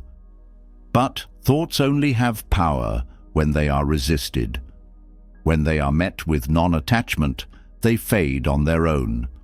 Suppression creates an internal battle, a state of conflict that drains energy and creates more suffering. The middle way dissolves this battle by removing the need to fight at all. Indulgence in thought, on the other hand, comes from a misunderstanding. People believe that by thinking more, they will find certainty, clarity, or control. But the mind does not work this way. The more thoughts are followed, the more tangled they become. The search for certainty only creates more doubt. The attempt to control thoughts only leads to more chaos. The mind seeks relief through thinking, but relief is only found in letting go. The middle way is practiced through awareness. Instead of reacting to every thought, there is observation. Instead of suppressing thoughts, there is patience. When an emotion arises, it is not pushed away, nor is it exaggerated. It's simply experienced as it is. This creates a sense of calm that's not dependent on the absence of thoughts, but on the ability to remain undisturbed by them. Buddhist teachings often use the metaphor of the sky and clouds. The mind is the sky, vast and open. Thoughts are clouds, passing through, changing shape, appearing and disappearing. Some are dark, some are light, but none of them affect the sky itself. The sky does not try to hold on to clouds, nor does it try to push them away. It allows them to pass. This is the essence of the middle way of thought. The mind is not disturbed by what comes and goes. It remains as it is, clear and spacious. This approach to thought is not something that happens instantly. It is a practice, a gradual retraining of the mind. At first, there is the impulse to react, to suppress, to indulge. But with continued awareness, these impulses weaken. The mind starts to recognize that thoughts are not threats, that they do not need to be controlled. They appear, they pass, and nothing is lost. One of the most effective ways to develop this balance is through meditation. Sitting in stillness, watching the mind, seeing thoughts arise and dissolve without interference. This practice directly reveals the nature of thought. Instead of trying to change thoughts, there is the simple act of witnessing them. Over time, the grip of thought weakens. The need to react disappears. The extremes of indulgence and suppression are replaced with effortless awareness. The middle way of thought also transforms daily life. Conversations become more present because the mind is not lost in overanalysis. Work becomes more focused because the mind is not scattered between tasks. Emotions are felt deeply, but do not overwhelm, because they are not resisted or over-examined. Life itself becomes clearer, because the mind is no longer clouded by excessive thought. The greatest benefit of this practice is freedom. The mind is no longer a battlefield, no longer a place of struggle. There is no longer the burden of controlling every thought, nor the exhaustion of following every mental story. There is only clarity, balance, and a deep sense of inner peace. This is why the middle way is central to Buddhist teachings. It applies not only to thoughts, but to all aspects of life. Extreme control leads to suffering. Extreme indulgence leads to suffering. But balance creates ease. A mind that follows this path does not need to escape thought, nor does it need to cling to it. It does not seek stillness through force, nor does it drown in unnecessary mental activity. It simply remains present, aware, and at peace. And when this balance is found, the restlessness of overthinking disappears, not because thoughts have stopped, but because they no longer disturb the vast, open awareness that holds them all. When the mind learns to balance thought, neither indulging nor suppressing, it begins to see something deeper. Thoughts themselves are not the problem. It is what the mind does with them that causes suffering. A single thought is harmless, a flicker of mental activity. But the mind rarely leaves thoughts as they are. It turns them into stories. It takes a passing concern and expands it into a full narrative of fear and failure. It takes a moment of discomfort and builds an identity around it. Instead of experiencing life directly, the mind overlays it with interpretations, assumptions, and conclusions that create unnecessary suffering. Buddhism teaches that much of human misery comes not from external events, but from the mind's habit of storytelling. The event itself is never as painful as the story built around it. A simple comment from someone is replayed in the mind, dissected, exaggerated, and turned into evidence of rejection. A moment of embarrassment is stretched into a narrative of personal inadequacy. A minor setback is expanded into a prediction of complete failure. The mind does not let things remain small. It builds, it expands, it creates stories that have little to do with reality. The more these stories are believed, the more they shape perception. A thought of doubt turns into a full story of being incapable. A brief worry becomes a prophecy of disaster. A single event in the past is relived so many times that it becomes a defining part of identity. The problem is not that thoughts arise, it is that they are transformed into complex stories that are mistaken for truth. These mental narratives create an artificial version of reality, one that is filled with suffering, not because of what is happening, but because of what is being added to it.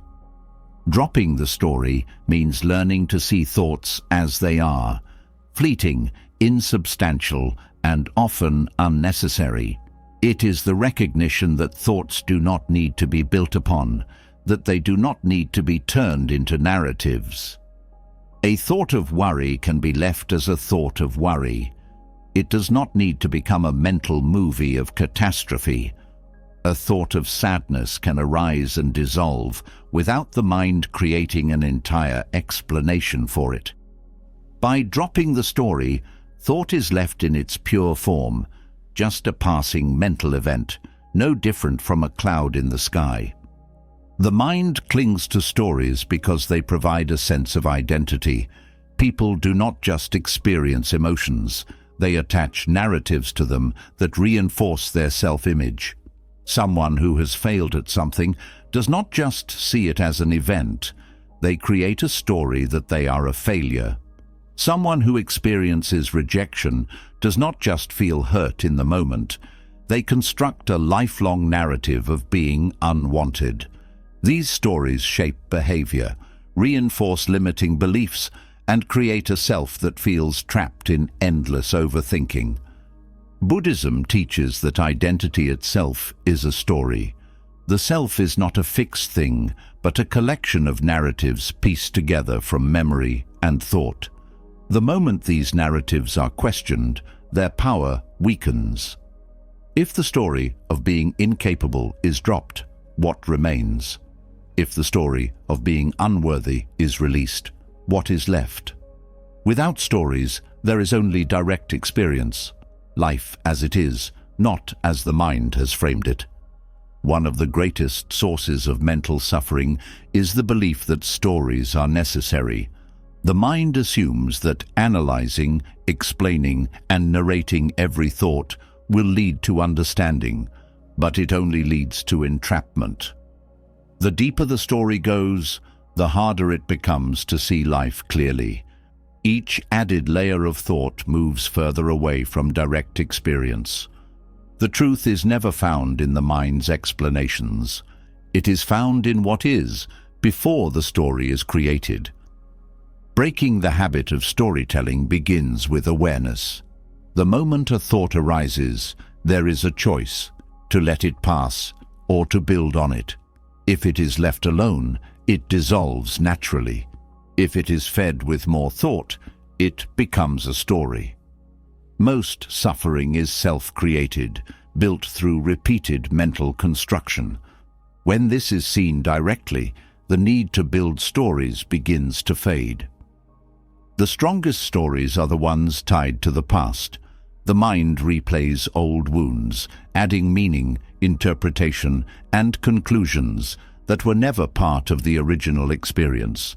A single painful moment is relived so many times that it becomes a lifelong burden.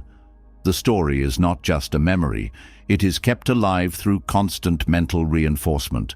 But the past is gone. The only thing that keeps it alive is the mind's attachment to the story about it. Dropping the story does not mean ignoring the past. It means releasing the unnecessary weight attached to it. The event happened, but the suffering comes from the interpretation added to it. The past is not what continues to cause pain. It is the story that has been told about it again and again. The moment that story is dropped, the suffering dissolves. This applies equally to the future. Worry is nothing more than storytelling about what has not yet happened. The mind creates scenarios, predicting disaster, failure, or rejection before anything has even occurred. But these are just mental constructions. The future does not exist as the mind imagines it. The story of what could go wrong is just that, a story. And like all stories, it can be dropped.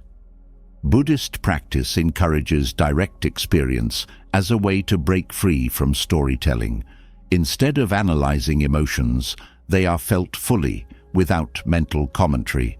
Instead of explaining thoughts, they're observed in their raw form.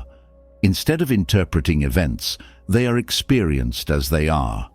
This direct engagement with life removes the need for excessive thought, making overthinking unnecessary. Meditation is one of the most powerful tools for breaking the habit of storytelling. Sitting in silence, watching the mind, it becomes clear how often it turns simple thoughts into elaborate narratives. A single worry appears, and before it is even recognized, the mind has already turned it into a complex prediction of failure. A single memory arises, and within moments, the mind has built an entire emotional story around it. But when these patterns are seen, they lose their grip. The mind realizes that thoughts do not need to be turned into anything. They can be left as they are. The more this is practiced, the quieter the mind becomes. Not because thoughts have stopped, but because they are no longer transformed into stories. A thought of anger appears, but it does not need to become a lifelong grudge. A moment of doubt arises, but it does not need to become a story of incompetence. The mind remains open, spacious, and free from the weight of unnecessary thought. Dropping the story is not about suppressing emotions. It is about removing the unnecessary suffering attached to them. Pain can exist without the additional suffering created by mental narratives. A moment of sadness can be experienced fully without turning into a belief about being broken. A moment of fear can pass through without turning into an identity of being weak. This is the difference between experiencing emotions and becoming trapped in them. The freedom that comes from dropping the story is immense. The mind no longer needs to carry every past mistake, every possible future problem, every imagined interpretation of what others think. Life becomes lighter, not because nothing happens, but because nothing is held onto unnecessarily. The mind is always searching for meaning, but not all meaning is necessary. Some things do not need explanation. Some thoughts do not need interpretation. Some moments do not need a story. When this is understood, the need for constant mental activity dissolves. The mind no longer needs to process everything because it trusts that life is already complete without additional commentary. This is why Buddhist teachings emphasize simplicity. The fewer stories the mind builds, the clearer life becomes. The less thought is added, the lighter the mind feels. The habit of storytelling does not end through force. It ends through seeing that stories are not needed. When the mind no longer turns every thought into a story, peace arises naturally, not because thoughts have stopped, but because they are no longer believed as absolute truth. A thought is just a thought, a passing event, an echo of the mind. And when that is fully seen, the need to hold on to stories disappears, leaving only presence, clarity, and the effortless freedom of a mind that no longer builds its own suffering. When the habit of storytelling fades, the mind becomes lighter. But in that newfound clarity, another truth emerges, one that has often been overlooked. Beneath the layers of overthinking, judgment, and endless mental loops, there is a voice that has been whispering all along. It is not the voice of wisdom or awareness, but the voice of self-criticism. It is the voice that repeats past mistakes, that questions worthiness, that turns every small misstep into a personal failure. Even when unnecessary narratives are dropped, this voice lingers. And unless it is understood, it keeps the cycle of overthinking alive. Buddhism teaches that the way the mind is treated determines its state. If it is met with harshness, it becomes tense. If it is constantly judged, it retreats into defensiveness. If it is filled with criticism, it learns to expect suffering, even in moments of peace. Overthinking does not only come from attachment to thoughts, it also comes from the way the mind reacts to itself. A mind that fears its own thoughts, that sees them as proof of failure, that turns every moment of doubt into a reason for shame, will never find stillness. But a mind met with compassion softens, relaxes, and becomes a place of refuge instead of a battlefield. Loving kindness, or metta in Buddhist teachings, is not just about extending kindness to others. It begins with the self. It is the practice of looking at the mind, not with frustration, not with judgment, but with the same warmth one would offer to a dear friend. The suffering of overthinking is not caused by thoughts alone, but by the way the mind punishes itself for having them. When a moment of doubt arises, instead of being met with understanding, it is met with self-criticism. When anxiety appears, instead of being acknowledged gently, it is pushed away with frustration. This inner resistance does not silence the mind, it amplifies its suffering. A harsh mind does not create clarity, it creates fear. It turns every thought into a battle, every mistake into a reason for self-hatred. It leaves no room for growth because it assumes that imperfection is failure. But this approach is based on misunderstanding. The mind was never meant to be controlled through force. It was never meant to be perfect. It was meant to be understood, accepted, and cared for, just like any other part of life. Buddhist compassion teaches that the way to quiet the mind is not by force, but by kindness. A child who is constantly scolded will become anxious, afraid to make mistakes. A mind that is constantly criticized does the same. It becomes defensive, reactive, caught in cycles of overanalysis, trying to avoid further punishment. But when the mind is met with understanding, it begins to trust itself. It no longer resists thoughts, no longer fights emotions, no longer fears imperfection. It finds peace, not through control, but through self-acceptance. One of the strongest sources of overthinking is the belief that the mind should be different than it is. People assume that if they were smarter, more disciplined, more enlightened, they would not have anxious thoughts. They believe that their mental struggles are proof of failure. But Buddhism teaches that the mind is not a problem to be fixed. It is an experience to be lived. Thoughts arise, emotions fluctuate, patterns come and go. None of this is a sign of failure. It is simply the nature of the mind.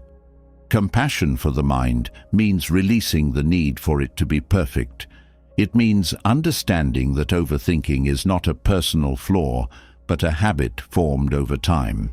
It means seeing that self-criticism does not help. It only deepens suffering. The mind is not an enemy to be conquered. It is a wounded part of the self that has been trying, in its own way, to keep things under control. Even the most destructive thought patterns started as an attempt to protect. Worry was meant to prepare for the future. Self-doubt was meant to avoid mistakes. Overanalysis was meant to find certainty. These patterns are misguided, but they were never meant to cause harm. This is why self-compassion is so powerful. The moment the mind is met with kindness instead of judgment, it stops resisting. It stops feeling the need to defend itself. It stops fighting against its own nature. Instead of fearing its own thoughts, it begins to trust that it can handle them. Instead of spiraling into shame, it allows itself to feel, to process, and to move forward without unnecessary suffering. Many people misunderstand self-compassion as weakness. They assume that being kind to the mind means allowing negative habits to continue. But the opposite is true. A harsh mind does not lead to growth. It leads to paralysis. When mistakes are met with shame, learning stops. When struggles are met with criticism, progress becomes impossible. But when the mind is met with understanding, it becomes willing to change. Not because it is forced, but because it feels safe enough to let go of what no longer serves it. The practice of metta is one of the most transformative ways to shift from overthinking to peace. It begins with the simple act of recognizing suffering and responding to it with kindness. Instead of resisting thoughts, they are acknowledged gently. Instead of punishing the mind for wandering, it is brought back with patience. Instead of feeding cycles of self-judgment, there is the quiet recognition that imperfection is part of being human. This practice extends beyond thought. It transforms how emotions are handled, how challenges are faced, how setbacks are processed. A mind trained in self-compassion no longer sees struggle as failure. It sees difficulty as a natural part of growth. It does not rush to judgment, does not punish itself for not having all the answers, does not spiral into shame. It simply acknowledges what is happening, meets it with understanding, and moves forward without unnecessary suffering. When self-compassion deepens, the need for overthinking dissolves. The mind no longer sees every challenge as a threat. It no longer reacts to every mistake with fear. It no longer holds on to the belief that constant thought is the only way to stay safe. It learns to trust itself. It learns to rest. It learns that it does not need to prove anything to be worthy of peace. Meditation is one of the most powerful ways to cultivate this shift. In stillness, the patterns of the mind become clear. The automatic self-criticism, the instinctive resistance, the way thoughts are treated with hostility instead of kindness. But in that awareness, a choice emerges. The choice to respond differently. The choice to meet each thought, each emotion, each moment of suffering with understanding instead of judgment. Over time, this response becomes a habit, and with this habit, the mind begins to heal. Compassion does not eliminate all struggles. It does not make the mind silent forever, but it changes the relationship with thought. A mind that is met with kindness no longer fears itself.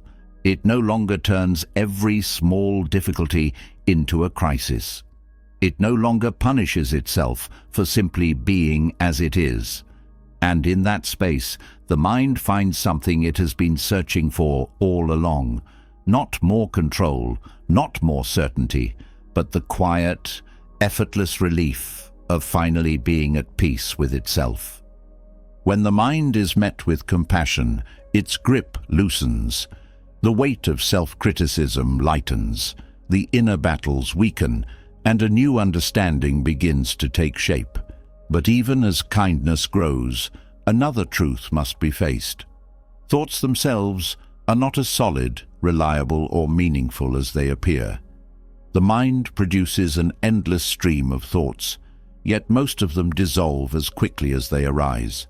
Some repeat themselves, some contradict each other, some are based on fears that never come true. And yet, the habit of clinging remains. Even the most compassionate mind can still fall into the trap of believing every thought it encounters. This is where the Buddhist teaching of shunyata, or emptiness, reveals its wisdom. The nature of thought is emptiness. This does not mean that thoughts do not exist, but that they have no inherent substance. They arise, pass, and leave no trace unless the mind clings to them. They have no solid core, no ultimate truth, no lasting reality. And yet, most suffering arises from taking them too seriously. A single thought can shift the entire mood of the day. A passing worry can create hours of stress. A brief moment of self-doubt can lead to decisions based on fear instead of clarity. The problem is not that thoughts exist, it is that they are mistaken for reality. Buddhism teaches that thoughts are like reflections in water. They appear clear, vivid, even convincing, but they are not the things they represent. The mind creates images, concepts, and stories about reality, but these are not reality itself. A thought about the future is not the future. A memory is not the past itself, but a mental reconstruction. A fear of what might happen is not evidence that it will. But when thoughts are believed without question, they create an illusion of certainty that leads to suffering. Most people assume that if a thought appears, it must mean something. If a worry arises, it must be addressed. If an idea enters the mind, it must be pursued. But thoughts are not instructions. They are not prophecies. They are not commands. They are passing mental events, no different from sounds in the environment. A bird sings, a car passes, a thought appears. None of them require attachment. Yet, unlike external sounds, thoughts are mistaken for personal truth. The mind assumes, "This is my thought, so it must be important." But thoughts do not belong to anyone. They arise from conditioning, from past experiences, from subconscious activity. They are not the voice of wisdom. They are echoes of the mind's habits. Understanding the emptiness of thought does not mean rejecting all thinking. It means seeing thought for what it is: temporary, unreliable, and often unnecessary. This recognition creates space. Instead of getting caught in mental spirals, there is a natural release. Instead of reacting to every thought, there is patience. The urgency to solve every mental question fades.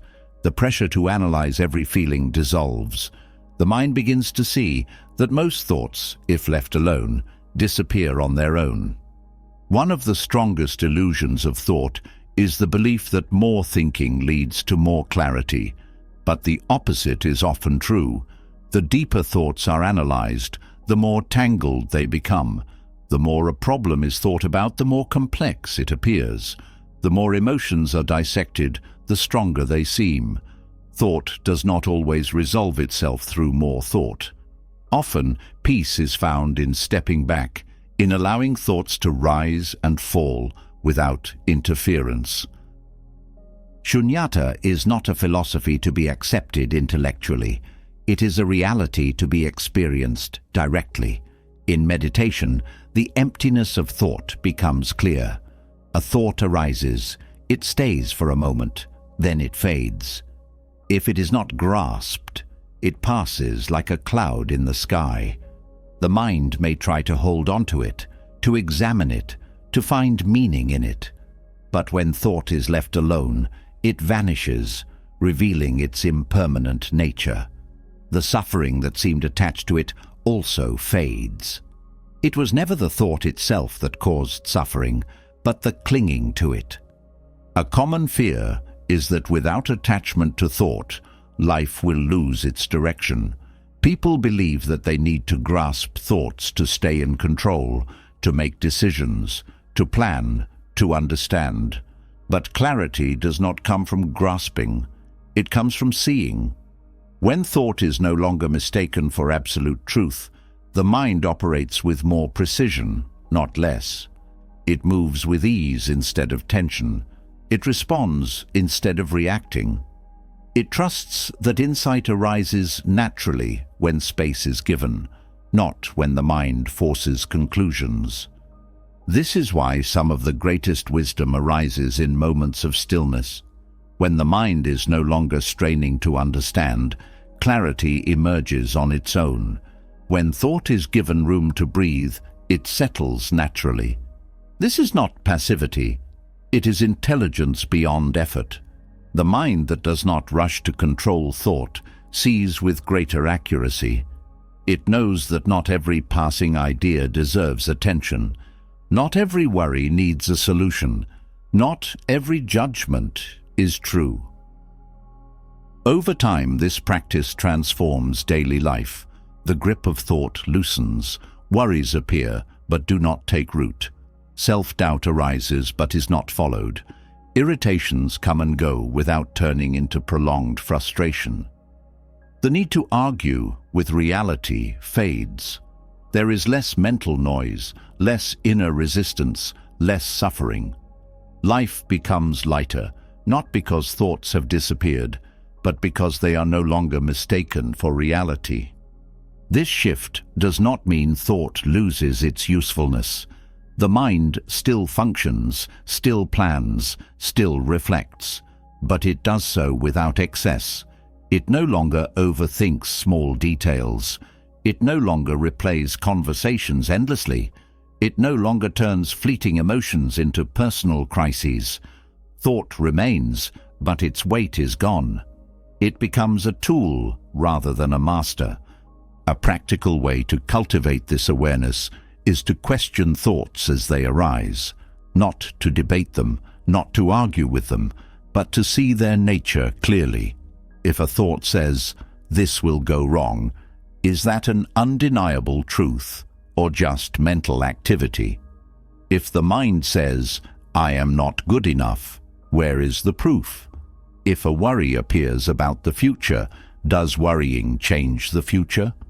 When these questions are asked without attachment, thought is exposed for what it is: a passing mental event, nothing more. Meditation is the most direct way to experience this truth. Sitting in stillness, watching thought appear and disappear, it becomes clear that none of them last. None of them have substance.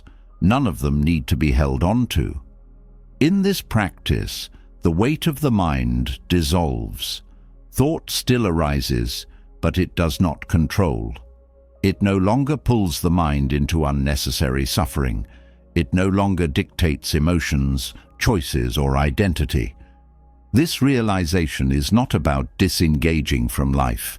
It is about engaging fully, without the burden of unnecessary mental chatter, without the illusion that thoughts define reality, without the assumption that thinking more leads to more peace.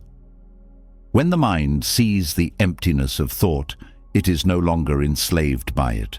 It moves freely, lightly, without resistance. And in that space, life is no longer lived through the filter of mental noise. It is experienced directly, as it truly is. When the mind sees the emptiness of thought, its grip begins to loosen. But seeing is not the same as breaking free. Even when the illusion of thoughts is exposed, old patterns remain.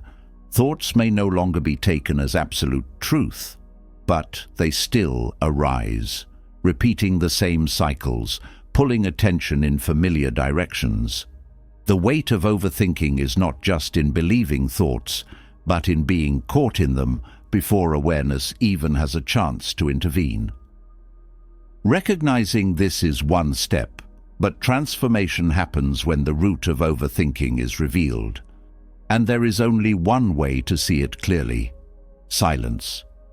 Silence is not the absence of sound. It is the absence of mental noise. In a world that fills every empty space with distraction, silence feels uncomfortable. The moment external noise fades, the mind's chatter becomes louder. It rushes to fill the space with unfinished thoughts, unresolved emotions, unanswered questions. It searches for something to hold on to, something to keep itself busy. This is why most people struggle with stillness. They assume the discomfort comes from boredom, but in reality, it comes from facing the mind without escape. Meditation is the mirror that reflects the mind back to itself. It does not change anything. It does not silence thoughts by force. It does not create a different reality. It simply shows what has always been there, hidden beneath layers of distraction, buried under endless analysis, masked by external stimulation. When everything else is stripped away, what remains is the raw nature of thought, the unconscious patterns that have shaped behavior, the unnoticed fears that have controlled decisions. And in that mirror, overthinking is exposed for what it is, not intelligence, not problem-solving, but an unconscious loop running on its own momentum. The first time the mind meets this silence, it resists. It does not want to be seen so clearly. It fights against stillness, filling meditation with restless energy, creating thoughts about the practice itself, searching for distractions, even in the act of sitting. It fears what will be revealed, not because the truth is unbearable, but because the mind has spent years running from it. But if the resistance is not fought, if it is simply observed, something shifts. The patterns become clearer. The mind begins to see its own habits, how it jumps from one thought to another, how it clings to certain emotions, how it builds stories out of fleeting impressions. The illusion of control fades, and the deeper roots of overthinking are exposed. One of the most profound realizations in meditation is that overthinking is not an action, it is a reaction. The mind does not decide to overthink. It simply reacts to discomfort by filling the space with thought. Anxiety arises, and instead of feeling it, the mind creates scenarios, trying to predict or control the future. Doubt appears, and instead of observing it, the mind spins into self-analysis, trying to find certainty where none exists. Every uncomfortable emotion becomes a trigger for thought, not because thought is useful, but because it is familiar. It creates the illusion of movement, a way to avoid sitting with what is. Meditation reveals this process in real time. As the mind settles, thoughts arise. Some are random, some are familiar, some are deeply personal. But instead of engaging with them, meditation allows them to be seen clearly. A worry appears, but instead of following it, there is awareness that it is just a thought. An old memory surfaces, but instead of getting lost in it, there is the recognition that it has no power unless it is fed. A negative judgment arises, but instead of believing it, it is simply noted and left alone. At first, the mind resists letting go.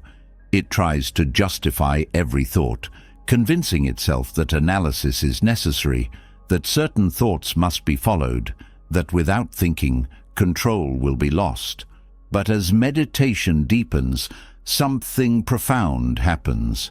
The thoughts begin to slow, not because they are forced to stop, but because they are no longer being fueled.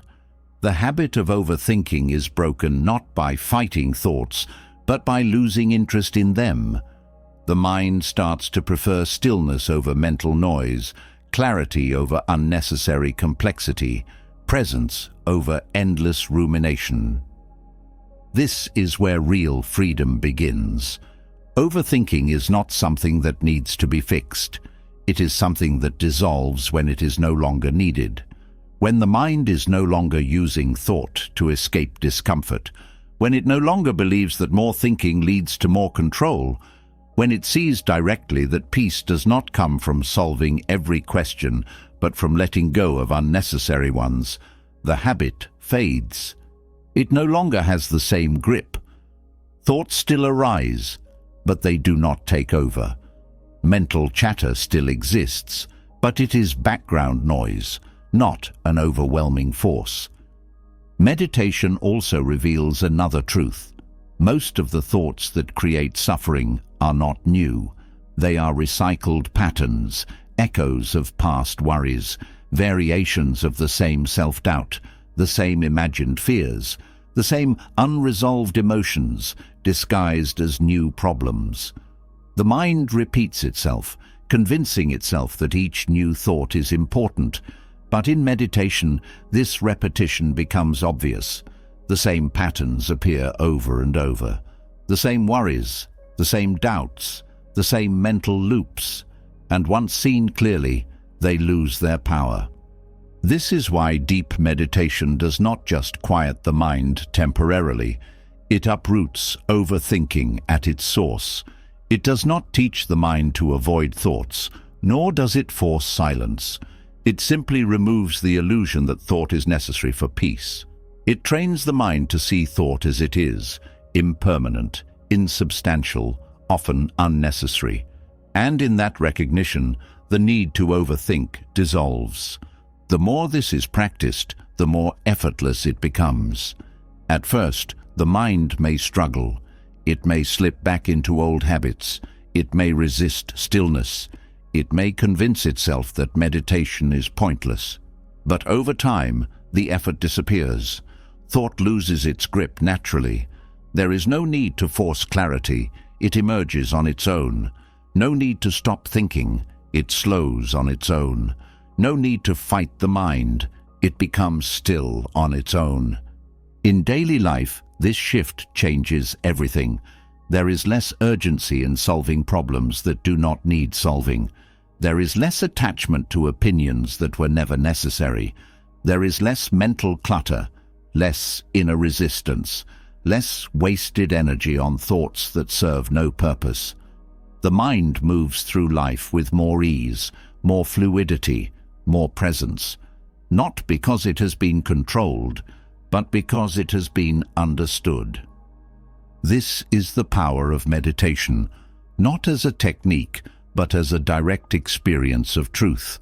It does not require belief, does not depend on philosophy, does not demand effort. It is simply the practice of sitting, of observing, of allowing the mind to reveal itself.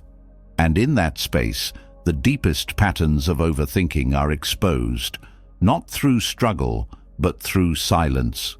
What remains is something far greater than mental clarity. It is the realization that peace has always been there, waiting beneath the noise, beneath the layers of unnecessary thought, beneath the endless cycles of mental analysis. It was never lost. It was only hidden. And in the stillness of meditation, it is found again, not as something to be achieved, but as something that was never absent in the first place. When the mind settles into silence, its patterns are revealed, but even as thoughts slow down, there is something deeper that keeps them returning, something that pulls the mind back into restlessness even when it wants to be still. That force is desire. The constant reaching, the never-ending search for more, the feeling that something is missing. This craving does not just influence actions, it fuels overthinking. It is the unseen engine behind mental spirals, keeping the mind trapped in cycles of wanting, chasing, and never feeling complete. Buddhism teaches that craving is the root of suffering, not because wanting something is inherently bad, but because attachment to desires creates endless dissatisfaction. The mind clings to what it does not have, worries about what it might lose, and fixates on what it believes will bring happiness. And this attachment fuels an unstoppable mental loop. The mind does not rest because it is always searching. Even when a desire is fulfilled, another one takes its place. The cycle repeats, pulling attention away from the present, making peace impossible. Desire in itself is not the problem. The problem is the belief that fulfilling desires will bring lasting happiness. The mind assumes that if it just gets the right job, the perfect relationship, the ideal body, or the recognition it craves, it will finally be at peace. But peace never arrives in this way. Every external gain leads to new expectations, new comparisons, new fears. The more the mind attaches to desires, the more unstable it becomes. Every success is overshadowed by the fear of losing it. Every moment of pleasure is tainted by the thought that it will end. Ambition is often seen as a driving force, something that gives life meaning. But when ambition turns into obsession, it becomes a source of suffering. The mind fixates on goals, believing that happiness lies in their achievement. Yet, the moment one goal is reached, another takes its place. This is the illusion of progress, the belief that fulfillment is always just one step away. The problem is that this step never ends. No matter how much is achieved, the craving for more remains. The mind stays restless, always looking ahead, never content with what is. Comparison adds another layer to this suffering. The mind does not just crave, it measures itself against others. It creates mental stories about how far behind or ahead it is, how much better or worse it appears in the eyes of society. This constant evaluation fuels overthinking, making peace impossible. Instead of appreciating what is present, the mind is caught in an endless race, trying to match an ever-changing standard. Overthinking is not just about fear or doubt. It is deeply tied to desire. The mind analyzes, plans, worries, and replays because it believes it must control every outcome. It believes it must ensure success, avoid failure, secure happiness.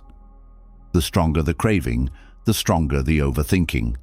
If the mind desires love, it overanalyzes relationships. If it desires success, it fixates on every detail of work. If it desires perfection, it criticizes itself endlessly. Desire turns the mind into an engine that never stops running, burning energy over things that never bring real peace. Detachment does not mean giving up on life. It means freeing the mind from the illusion that happiness is found in chasing something outside of itself. It means seeing through the lie that more will ever be enough. It is the realization that contentment is not in what is gained, but in what is let go. When the mind is no longer ruled by craving, it becomes light. It no longer needs to overthink, because it no longer believes that thinking will complete what is already whole. Breaking free from this cycle requires seeing how it works.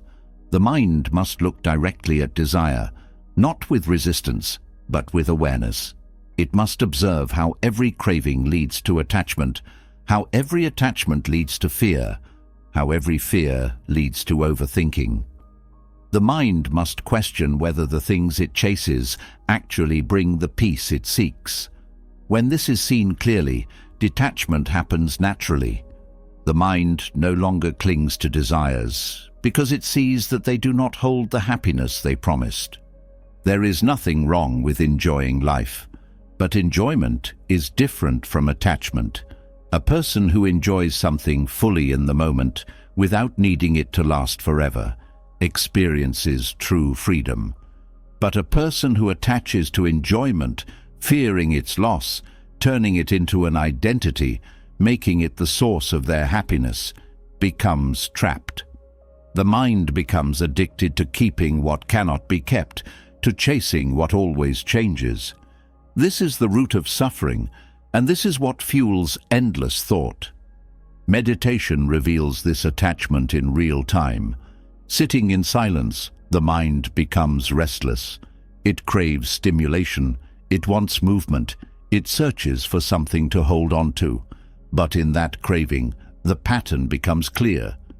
The mind is always running, not because it has to, but because it has never known anything else. The moment the mind stops feeding desire, something unexpected happens. Stillness no longer feels empty. Peace no longer feels like something to be earned. The mind begins to rest in itself without needing anything more. The greatest fear people have about letting go of desires is the belief that life will lose meaning.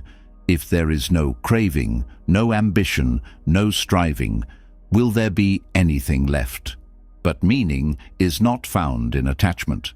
It is found in presence. The deepest joy comes not from getting what is wanted, but from fully experiencing what is. A mind that is free from craving does not lose direction. It moves with greater clarity. It still acts, still creates, still enjoys, but without the weight of expectation, without the suffering of attachment. Over time, this shift changes everything. Thoughts no longer spiral around wanting and lacking. The need to compare weakens. The urgency to prove something disappears. The mind no longer wastes energy on what is outside of its control.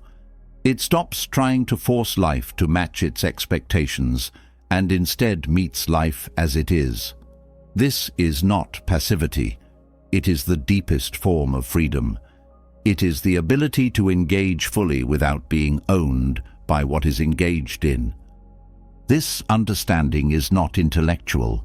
It must be experienced directly. When the mind sits in stillness, observing itself, it begins to see the root of its suffering.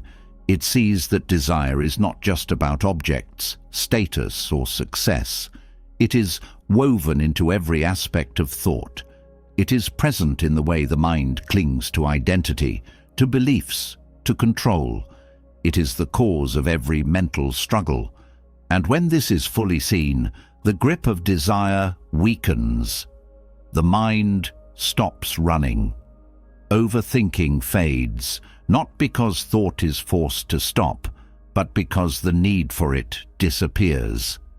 True freedom is not found in having everything. It is found in needing nothing. This does not mean rejecting life, but embracing it without grasping. It means allowing each moment to be enough as it is. When the mind no longer believes that something is missing, overthinking loses its foundation. There is no longer the need to chase, to analyze, to compare. There is only presence. And in that presence, the mind is finally at peace. When the weight of desire is lifted, the mind becomes lighter. It no longer chases after an endless list of wants, nor does it measure itself against an invisible standard of success. But there is still something that keeps overthinking alive, something more subtle than craving, yet just as powerful. It is the fear of not knowing, the uncertainty of the future, the unpredictability of life, the questions without clear answers. The mind clings to the illusion that knowing more, predicting more, and preparing more will bring security. But in reality, it only brings more mental noise. The more the mind tries to control the unknown, the more restless it becomes. Overthinking thrives on uncertainty. The mind believes that by thinking enough, it can remove doubt, find the perfect answer, and eliminate risk. But uncertainty is not a problem to be solved. It is a reality of life. No matter how much thought is poured into predicting the future, it will always remain unknown. The belief that more thinking will bring certainty is an illusion. It does not lead to clarity, it leads to exhaustion. It does not bring security, it creates more doubt. Buddhism teaches that true freedom comes not from eliminating uncertainty, but from making peace with it. The mind does not need to know everything. It does not need to have every answer. It does not need to control what happens next. The more it accepts the unknown, the quieter it becomes. This does not mean passivity. It means trusting that life unfolds with or without excessive thought, that clarity arises not from forcing answers, but from allowing space for them to emerge. The mind resists uncertainty because it equates not knowing with danger. It assumes that if something is unpredictable, it must be prepared for. It runs through scenarios, analyzes every possibility, builds mental defenses against things that may never happen. But this habit does not protect. It only drains. The truth is, most of the things the mind worries about never unfold the way they are imagined. The future is not shaped by thoughts alone. It is shaped by action, by response, by adaptation. Overthinking does not prepare the mind for uncertainty. It blinds it with unnecessary fear. Letting go of the need to know everything does not mean becoming careless. It means understanding that knowledge has limits, that not all answers exist in advance, that clarity comes through experience, not through endless thought. Some of the greatest insights arise when the mind is no longer struggling to find them. The strongest decisions come when the pressure to be certain is removed. Life does not demand absolute knowing. It only asks for presence, for openness, for the willingness to engage without needing guarantees. Meditation is one of the most direct ways to experience this shift. In silence, the mind is confronted with its own discomfort, with uncertainty. It reaches for something to hold on to, searches for conclusions, tries to label and define what cannot be fully understood. But if this impulse is observed rather than indulged, something changes. The mind realizes that it does not need to have all the answers in order to be at peace. It does not need to solve every question in order to move forward.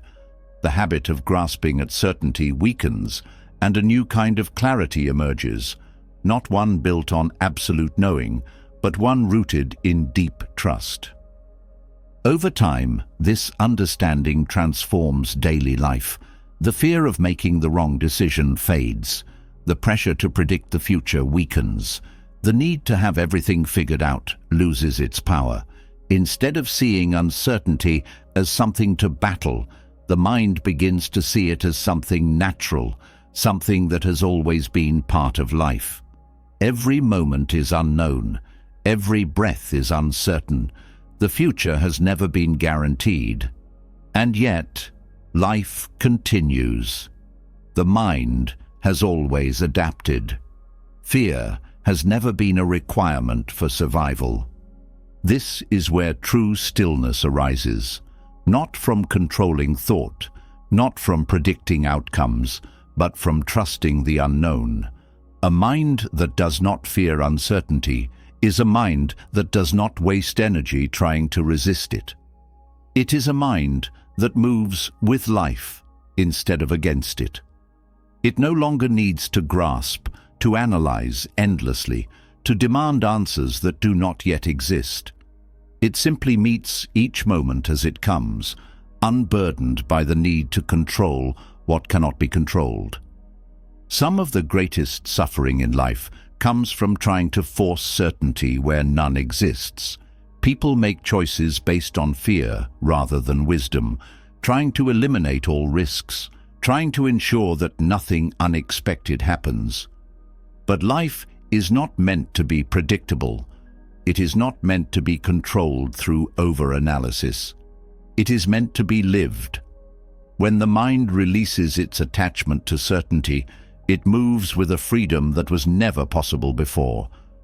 It no longer needs to overthink every step. It no longer wastes energy on imaginary fears. It no longer clings to the false comfort of knowing. Instead, it learns to trust, not in certainty, but in its own ability to face whatever comes. This is not recklessness. It is clarity. It is the ability to make decisions without needing perfect knowledge. It is the confidence to step forward without waiting for every variable to be known. It is the strength to let go of unnecessary mental struggle and embrace the reality that not knowing is not a weakness. It is part of life itself. When this is deeply understood, overthinking loses its foundation. The mind no longer spirals into endless analysis, because it no longer believes that certainty is necessary for peace. It no longer clings to thought, because it knows that thoughts do not provide guarantees. It no longer wastes energy on fear, because it sees that fear does not change the nature of the unknown. Over time, this shift becomes effortless. The habit of overanalyzing weakens. The need for absolute answers disappears. Life becomes lighter, not because it has become more predictable, but because the mind no longer demands that it be so. This is true liberation, not from uncertainty itself, but from the belief that uncertainty must be resisted. A mind that no longer fears the unknown is a mind that is finally free. It no longer carries the weight of imagined futures, no longer wastes time trying to force control where none is possible. It moves with ease, with presence, with trust. And in that space, overthinking fades, not through effort, not through struggle, but because there is simply nothing left for it to cling to. When the mind lets go of its obsession with certainty, something surprising happens. The fear of the unknown fades, but something else rises to the surface. Mental exhaustion, not from uncertainty, not from overanalysis, but from sheer overload. The mind is not just caught in loops because it seeks control. It is also overwhelmed because it has been fed too much, too often, without rest. There is no space to process, no silence between thoughts, no pause between inputs. The world floods the mind with information, and without realizing it, the mind becomes bloated, sluggish, unable to distinguish what is essential from what is noise. Modern life is built on excess, not just in material things, but in mental consumption. The constant stream of news, opinions, entertainment, notifications, conversations, advertisements, all of it pulls attention in 100 different directions. The mind absorbs it all, whether it wants to or not. Every bit of information adds weight. Every external stimulus feeds new thoughts. The mind does not have time to digest what it takes in, yet it keeps reaching for more. It is like eating without stopping, consuming without processing, swallowing without digesting. And just like the body struggles with overeating, the mind struggles with overthinking when it is overfed. Buddhism teaches that the mind reflects what it is given. A mind constantly exposed to chaos becomes chaotic. A mind filled with fear-based information becomes anxious. A mind trained to jump from one distraction to another loses the ability to be still. The more input it receives, the more restless it becomes. And yet, most people never question this. They assume that more knowledge, more updates, more stimulation will make them better prepared, more informed, more in control. But the opposite is true. Too much information does not bring clarity. It brings confusion. Too many opinions do not bring understanding. They bring doubt. Too much mental input doesn't make the mind sharper. It makes it fragmented, overworked, and drained. The mind was never meant to process infinite amounts of information. It was never meant to hold the weight of the entire world. It was designed for presence, for clarity, for focus. But in a world where everything demands attention, the mind is constantly pulled in different directions, leaving it stretched thin. Over time, it loses the ability to rest. Even when there is no immediate problem, the mind feels heavy, burdened, unable to slow down. It becomes addicted to stimulation, mistaking endless consumption for progress. Reducing mental inputs is not about ignorance. It is about discernment. It is the ability to choose what enters the mind and what does not. It is the discipline to stop feeding it unnecessary clutter. A mind that is constantly exposed to everything cannot focus on anything. But a mind that is selective, that knows when to step away, that understands the power of less, becomes sharp, clear, and at ease. The habit of overthinking often comes from overexposure. When the mind consumes too much, it does not know what to prioritize. It treats every thought, every problem, every piece of information as equally important. It jumps from one thing to another, never settling. But just like the body benefits from fasting, the mind benefits from space. The more unnecessary inputs are reduced, the more the mind can breathe. One of the strongest sources of mental overload is digital consumption. Social media, news, entertainment, all of it competes for attention. Every time the mind engages, it absorbs something. Even a few seconds of scrolling introduce dozens of new ideas, new comparisons, new thoughts to process. The mind does not have time to sit with anything. It is always being pulled to the next thing. This creates an addiction to input, making stillness feel unnatural. But when mental consumption is reduced, clarity returns. The mind becomes lighter, thoughts slow down, and overthinking begins to fade. It is not just external content that overwhelms the mind. Conversations, arguments, opinions from others, all of these add to mental clutter. The mind takes in everything it hears, storing it, analyzing it, replaying it. The more unnecessary conversations it engages in, the more it fills itself with external worries, external judgments, external conflicts. A mind that is always responding to outside noise cannot hear itself. It becomes reactive rather than intentional. But when it steps back, when it stops absorbing what does not serve it, it regains its center. It no longer carries the weight of every passing conversation. It no longer lets the words of others dictate its thoughts. This is not isolation, it is refinement. It is the ability to choose what is worth thinking about and what is not. A cluttered mind is not a wise mind. A mind filled with too much is not powerful. It is exhausted. Power comes from focus, from depth, from the ability to hold one thing at a time. The strongest minds are not the ones that know everything. They are the ones that know what to ignore. Meditation reveals this truth clearly. When the mind sits in silence, it begins to see how much unnecessary noise it carries. Thoughts appear that have no relevance. Worries arise that were taken from outside influences. Distractions try to pull attention away from the present. But as the practice deepens, something shifts. The mind starts to let go of what does not belong to it. It stops chasing thoughts that do not matter. It stops replaying inputs that were never useful. It learns to protect its space. And in that space, overthinking loses its foundation. The most effective way to reduce overanalysis is not to force thought to stop. It is to stop feeding it excess material.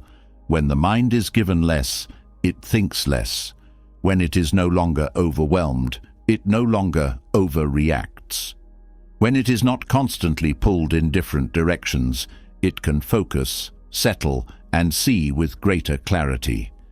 This practice extends beyond meditation. It is a way of living, choosing what to engage with, what to consume, what to participate in, not absorbing every piece of news, not reacting to every passing opinion, not indulging in every mental impulse. It is about creating intentional gaps, spaces of quiet where the mind can process rather than accumulate. A life that is constantly filled with noise does not create wisdom, it creates stress. But a life with space allows the mind to function as it was meant to. Over time, this shift transforms how the mind operates. It no longer needs constant input to feel engaged. It no longer jumps from one stimulus to another. It no longer clings to information that adds no real value. It becomes more selective, more intentional, more present. And as a result, overthinking weakens, not because effort is made to stop it, but because it is no longer being fed the excess it needs to survive. The greatest mistake people make is assuming that more knowledge, more content, more mental engagement leads to greater understanding. But understanding comes not from accumulation, but from clarity. And clarity only arises when there is space. A mind that is not overloaded is a mind that is naturally still. It does not spiral into unnecessary loops. It does not drown in details. It does not waste energy on things that do not matter. It stays where it needs to be, thinks only when necessary, and rests when thinking is not required. This is not detachment from life. It is the ability to experience life fully, without the constant interference of excess thought. It is the ability to engage deeply, without being consumed. It is the strength to know when to step away, when to be silent, when to stop adding more to what is already enough. And in that simplicity, overthinking dissolves, not because it was conquered, but because it was no longer needed. When the mind is no longer overwhelmed with unnecessary inputs, a new challenge emerges. It is not the absence of external noise that unsettles. It is the sudden awareness of an unfamiliar quiet. The mind, so accustomed to processing, consuming, and reacting, now stands before an empty space. But instead of resting in it, it rushes to fill the gap. This is where overthinking takes on a new form, not as a reaction to external stimulation, but as an inability to simply be. The modern world has conditioned the mind to equate stillness with inactivity, inactivity with unproductivity, and unproductivity with failure. But Zen and Taoist wisdom reveal the opposite, that true power, clarity, and even transformation arise not from doing more, but from doing nothing at all. Stillness is not a void. It is not a lack of engagement with life. It is the most natural state of the mind, a state where thought does not need to be forced, action does not need to be rushed, and clarity emerges effortlessly. But because the mind is conditioned to movement, stillness feels unnatural. The moment nothing is happening, the mind seeks something to engage with, something to solve, something to process. But doing nothing is not passive. It is an art. It is the ability to allow thoughts to settle, to let unnecessary action drop away, to trust that the mind functions best when it is not forced into constant effort. Overthinking is a form of mental overexertion. It assumes that more thinking leads to more control, that constant mental effort will lead to better decisions, better outcomes, better results. But the greatest wisdom does not arise from forced thinking. It arises from an open, unburdened mind. Some of the greatest insights come not when the mind is struggling to find answers, but when it is given space to rest. Taoist philosophy calls this Wu Wei, or effortless action. It is the state in which the best decisions, the most creative solutions, and the deepest understanding emerge naturally, not from force, but from flow. The obsession with being productive has turned stillness into something unnatural. People feel guilty for resting. They assume that if they are not actively thinking, planning, or solving, they are wasting time. But the mind, like the body, has a rhythm. It needs movement, but it also needs rest. Just as a muscle fatigues when overworked, the mind loses clarity when it is never given stillness. It becomes dull, exhausted, inefficient. True wisdom comes not from doing more, but from knowing when to stop. Zen practice teaches that when the mind is still, it does not become empty, it becomes clear. Thought is not suppressed, nor is it indulged. It arises and falls naturally without attachment. This is the foundation of true awareness. It is not about controlling thought, but about seeing it as it is, fleeting, impermanent, often unnecessary. The mind that does nothing is not inactive, it is deeply present. It does not interfere with thought, nor does it cling to it. It simply allows space for clarity to emerge on its own. In modern life, the fear of stillness is everywhere. People fill their days with distractions, their moments of quiet with screens, their free time with endless consumption. The idea of simply sitting without agenda, without a goal, feels foreign. Yet this is the very thing the mind needs most. Stillness is not about escaping life. It is about meeting it fully.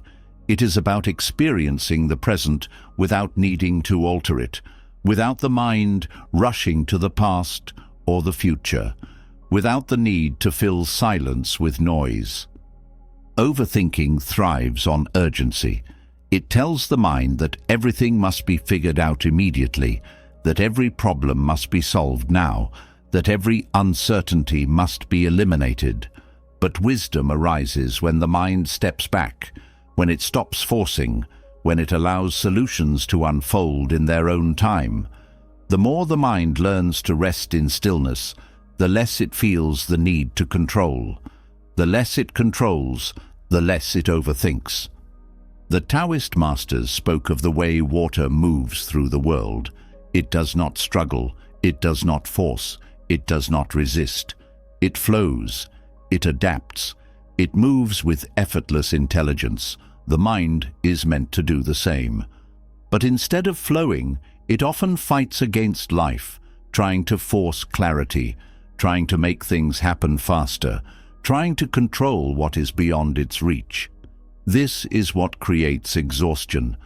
But the moment the mind stops fighting, stops pushing, stops grasping, peace arises. Thought becomes light. Action becomes natural. Life unfolds without strain. Doing nothing is not avoidance, it is mastery.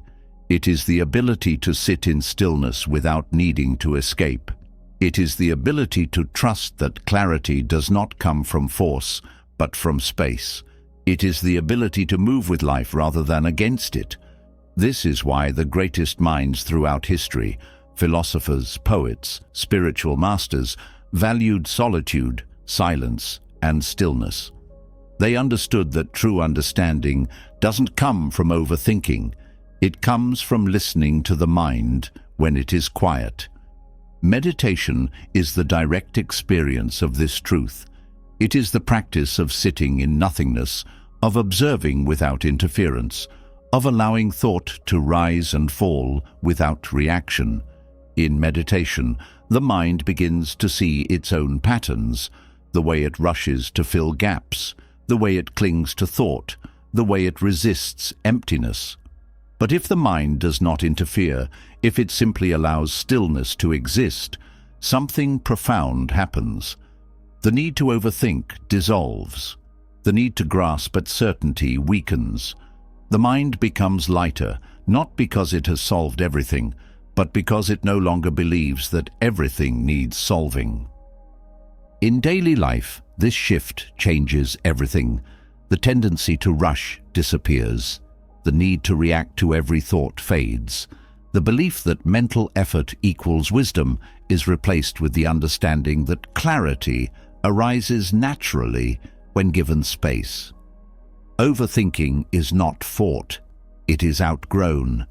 The mind stops engaging in unnecessary effort because it sees that effort is often the very thing blocking insight. Most people believe that their biggest breakthroughs come when they push harder, try more, think longer. But some of the greatest discoveries, the most profound realizations, the clearest decisions, come in moments of stillness. When the mind is not looking for an answer, the answer reveals itself. When the mind stops chasing, what is needed arrives. This is the paradox of doing nothing. It is the most powerful thing a person can do. Over time, this understanding becomes effortless. The mind no longer feels guilty for resting. It no longer seeks unnecessary distractions. It no longer mistakes stillness for stagnation. It learns that wisdom doesn't come from excessive thinking, but from deep presence. It understands that doing nothing is not a waste of time. It is where time is truly experienced. It is the space where clarity, insight, and true peace are found. In the end, the greatest lesson is simple. The mind does not need to do so much. It does not need to force every outcome, analyze every detail, or solve every mystery. It only needs to stop, to breathe, to trust that the answers it seeks will come, not through struggle, but through stillness. And in that stillness, overthinking fades. Not through effort, not through control, but because it was never needed in the first place. When the mind learns to be still, its need to react begins to fade. The urge to control, to force solutions, to fill every moment with unnecessary effort weakens. But there is another force that keeps the mind restless: speech. Not just external conversations, but the endless internal dialogue that fuels overthinking. Words are powerful, shaping perception, influencing emotions, and determining how thoughts unfold. The more the mind engages in constant verbal expression, the more it solidifies patterns of overanalysis. Speech and overthinking are deeply connected. Talking less does not just create external silence, it quiets the mind at its core. Words carry energy. The more they are spoken, the more they reinforce certain mental patterns. Unnecessary talking feeds unnecessary thinking. Every conversation leaves an imprint. Every exchange adds to the mind's processing load. But silence is not just the absence of words. It is the space where mental clarity emerges. A mind that is not constantly engaged in speaking gains the ability to observe rather than react, to reflect rather than impulsively respond. Overthinking often finds its fuel in excessive speech. When thoughts remain unspoken, they lose their grip. But when they are verbalized repeatedly, they take on weight, becoming more real, more powerful, more difficult to release. A single doubt, when spoken aloud multiple times, turns into a fixation. A minor worry, when discussed at length, becomes an overwhelming problem. Words amplify thought. They give it structure, make it harder to dismiss. This is why those who talk excessively often struggle with overactive minds. Their own words feed their mental noise. Restraint in speech is one of the oldest practices in Buddhist wisdom. It is not just about avoiding gossip or unnecessary conversation. It is about preserving energy. Every word spoken uses mental energy, and the more careless the speech, the more scattered the mind becomes. A person who speaks without intention also thinks without clarity. Their mind jumps from one idea to another, never settling, never quieting. But a person who speaks only when necessary develops a mind that is focused, steady, and at ease. Verbal restraint does not mean withdrawing from communication. It means being selective, speaking with purpose, knowing when words are needed and when silence is the better choice. It means recognizing that not every thought deserves expression, that not every opinion needs to be shared, that speech should serve clarity rather than clutter the mind further. Overthinking thrives on excessive discussion. When a problem is spoken about repeatedly, it gains strength. Instead of resolving itself, it expands. Instead of becoming clearer, it becomes more complicated. This is why people who talk endlessly about their worries often feel worse rather than better. Verbal repetition reinforces mental loops. turning fleeting concerns into deeply ingrained struggles. Silence, on the other hand, acts as a reset. It allows the mind to process information without overloading it with more. It creates space where thought can settle, where emotions can be observed rather than endlessly dissected. Speaking less does not just change how others perceive a person, it changes how a person perceives their own thoughts. There is a reason why great wisdom is often spoken in few words. The deepest truths do not require excessive explanation. The most powerful insights are often the simplest.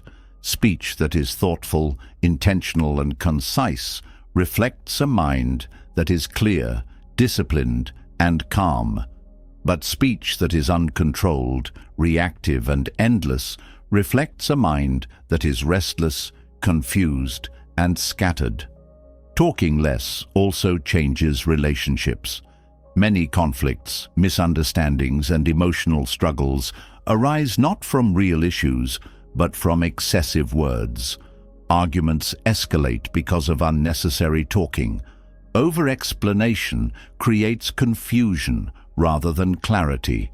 Saying too much often weakens the message rather than strengthening it.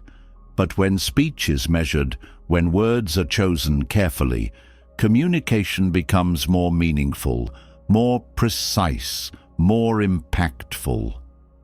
Buddhist monks practice noble silence, not just as a discipline, but as a way to cultivate inner peace. They understand that reducing external chatter also reduces internal chatter. A quiet mouth leads to a quiet mind. A person who speaks less naturally begins to think less, to overanalyze less, to react less impulsively. Instead of filling silence with unnecessary words, they learn to embrace it, to find comfort in it, to let it sharpen their awareness. Meditation deepens this understanding. When sitting in stillness, the mind becomes aware of its own internal dialogue. It sees how thoughts form, how they pull attention, how they create imaginary conversations, how they generate unnecessary emotions. And in this awareness, a choice arises: to engage with the mental chatter or to let it go. Just as a person can choose not to speak aloud, they can also choose not to engage with every passing thought. This is how both external and internal speech begin to quiet down. In daily life, this practice becomes transformative. Words are no longer wasted on things that do not matter. Conversations become more meaningful because they are rooted in presence rather than impulse. The mind no longer creates unnecessary narratives, no longer clings to endless internal dialogue, no longer wastes energy on overanalyzing every interaction. There is a natural lightness, a quiet confidence, a clarity that emerges when speech is no longer excessive. Talking less does not mean withdrawing from life. It means engaging with greater awareness. It means recognizing that true wisdom is not in saying more, but in saying only what is needed. It means understanding that words, like thoughts, should be chosen carefully, used with purpose, and released when they no longer serve. Over time, this shift rewires the mind. Overthinking weakens because it is no longer reinforced by unnecessary speech. Mental clarity grows because energy is no longer wasted on constant verbal expression. The mind learns to rest in silence rather than trying to fill every gap with words. And in that silence, a deeper understanding arises, not through effort, but through the simple act of saying less, listening more, and allowing space for real clarity to emerge. This is how talking less calms the inner dialogue. It is not suppression, it is not withdrawal. It is mastery over speech, mastery over thought, mastery over the need to fill every moment with sound. And when that mastery is developed, overthinking dissolves, not through force, but because it is no longer being fed. After everything we have explored, one truth stands clear. Overthinking is not a sign of intelligence, but a burden the mind carries when it forgets how to be free. Thought is a tool, but when it takes control, it becomes a prison. The wisdom of Buddhism teaches that the key to escaping this cycle is not in thinking harder, but in thinking less. Not in grasping for certainty, but in surrendering to the flow of life. Not in chasing after answers, but in resting in awareness. The mind clings, craves, and resists, creating endless loops of analysis, worry, and doubt. But the moment it learns to let go of attachments, of self-image, of the need to control, the weight disappears. Silence becomes a sanctuary. Presence replaces over-analysis. Simplicity dissolves unnecessary complexity.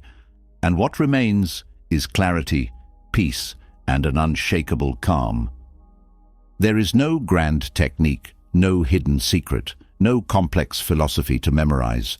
The way out of overthinking is found in stillness, in trust, in the simple act of doing less, talking less, holding on less. The quieter the mind becomes, the more it sees that it was never truly trapped. It was only tangled in its own thoughts. And in that realization, the freedom you've always searched for is finally yours. Now, I want to hear from you. What was the biggest insight that struck you in this journey? Which Buddhist truth resonated with you the most? Drop a comment below. I read them all, and your words could inspire someone else who is struggling to break free from overthinking. And if you want more wisdom like this, don't forget to hit the subscribe button, because a mind at peace isn't something you stumble upon. It's something you cultivate, one step at a time. Let's walk that path together. See you in the next one.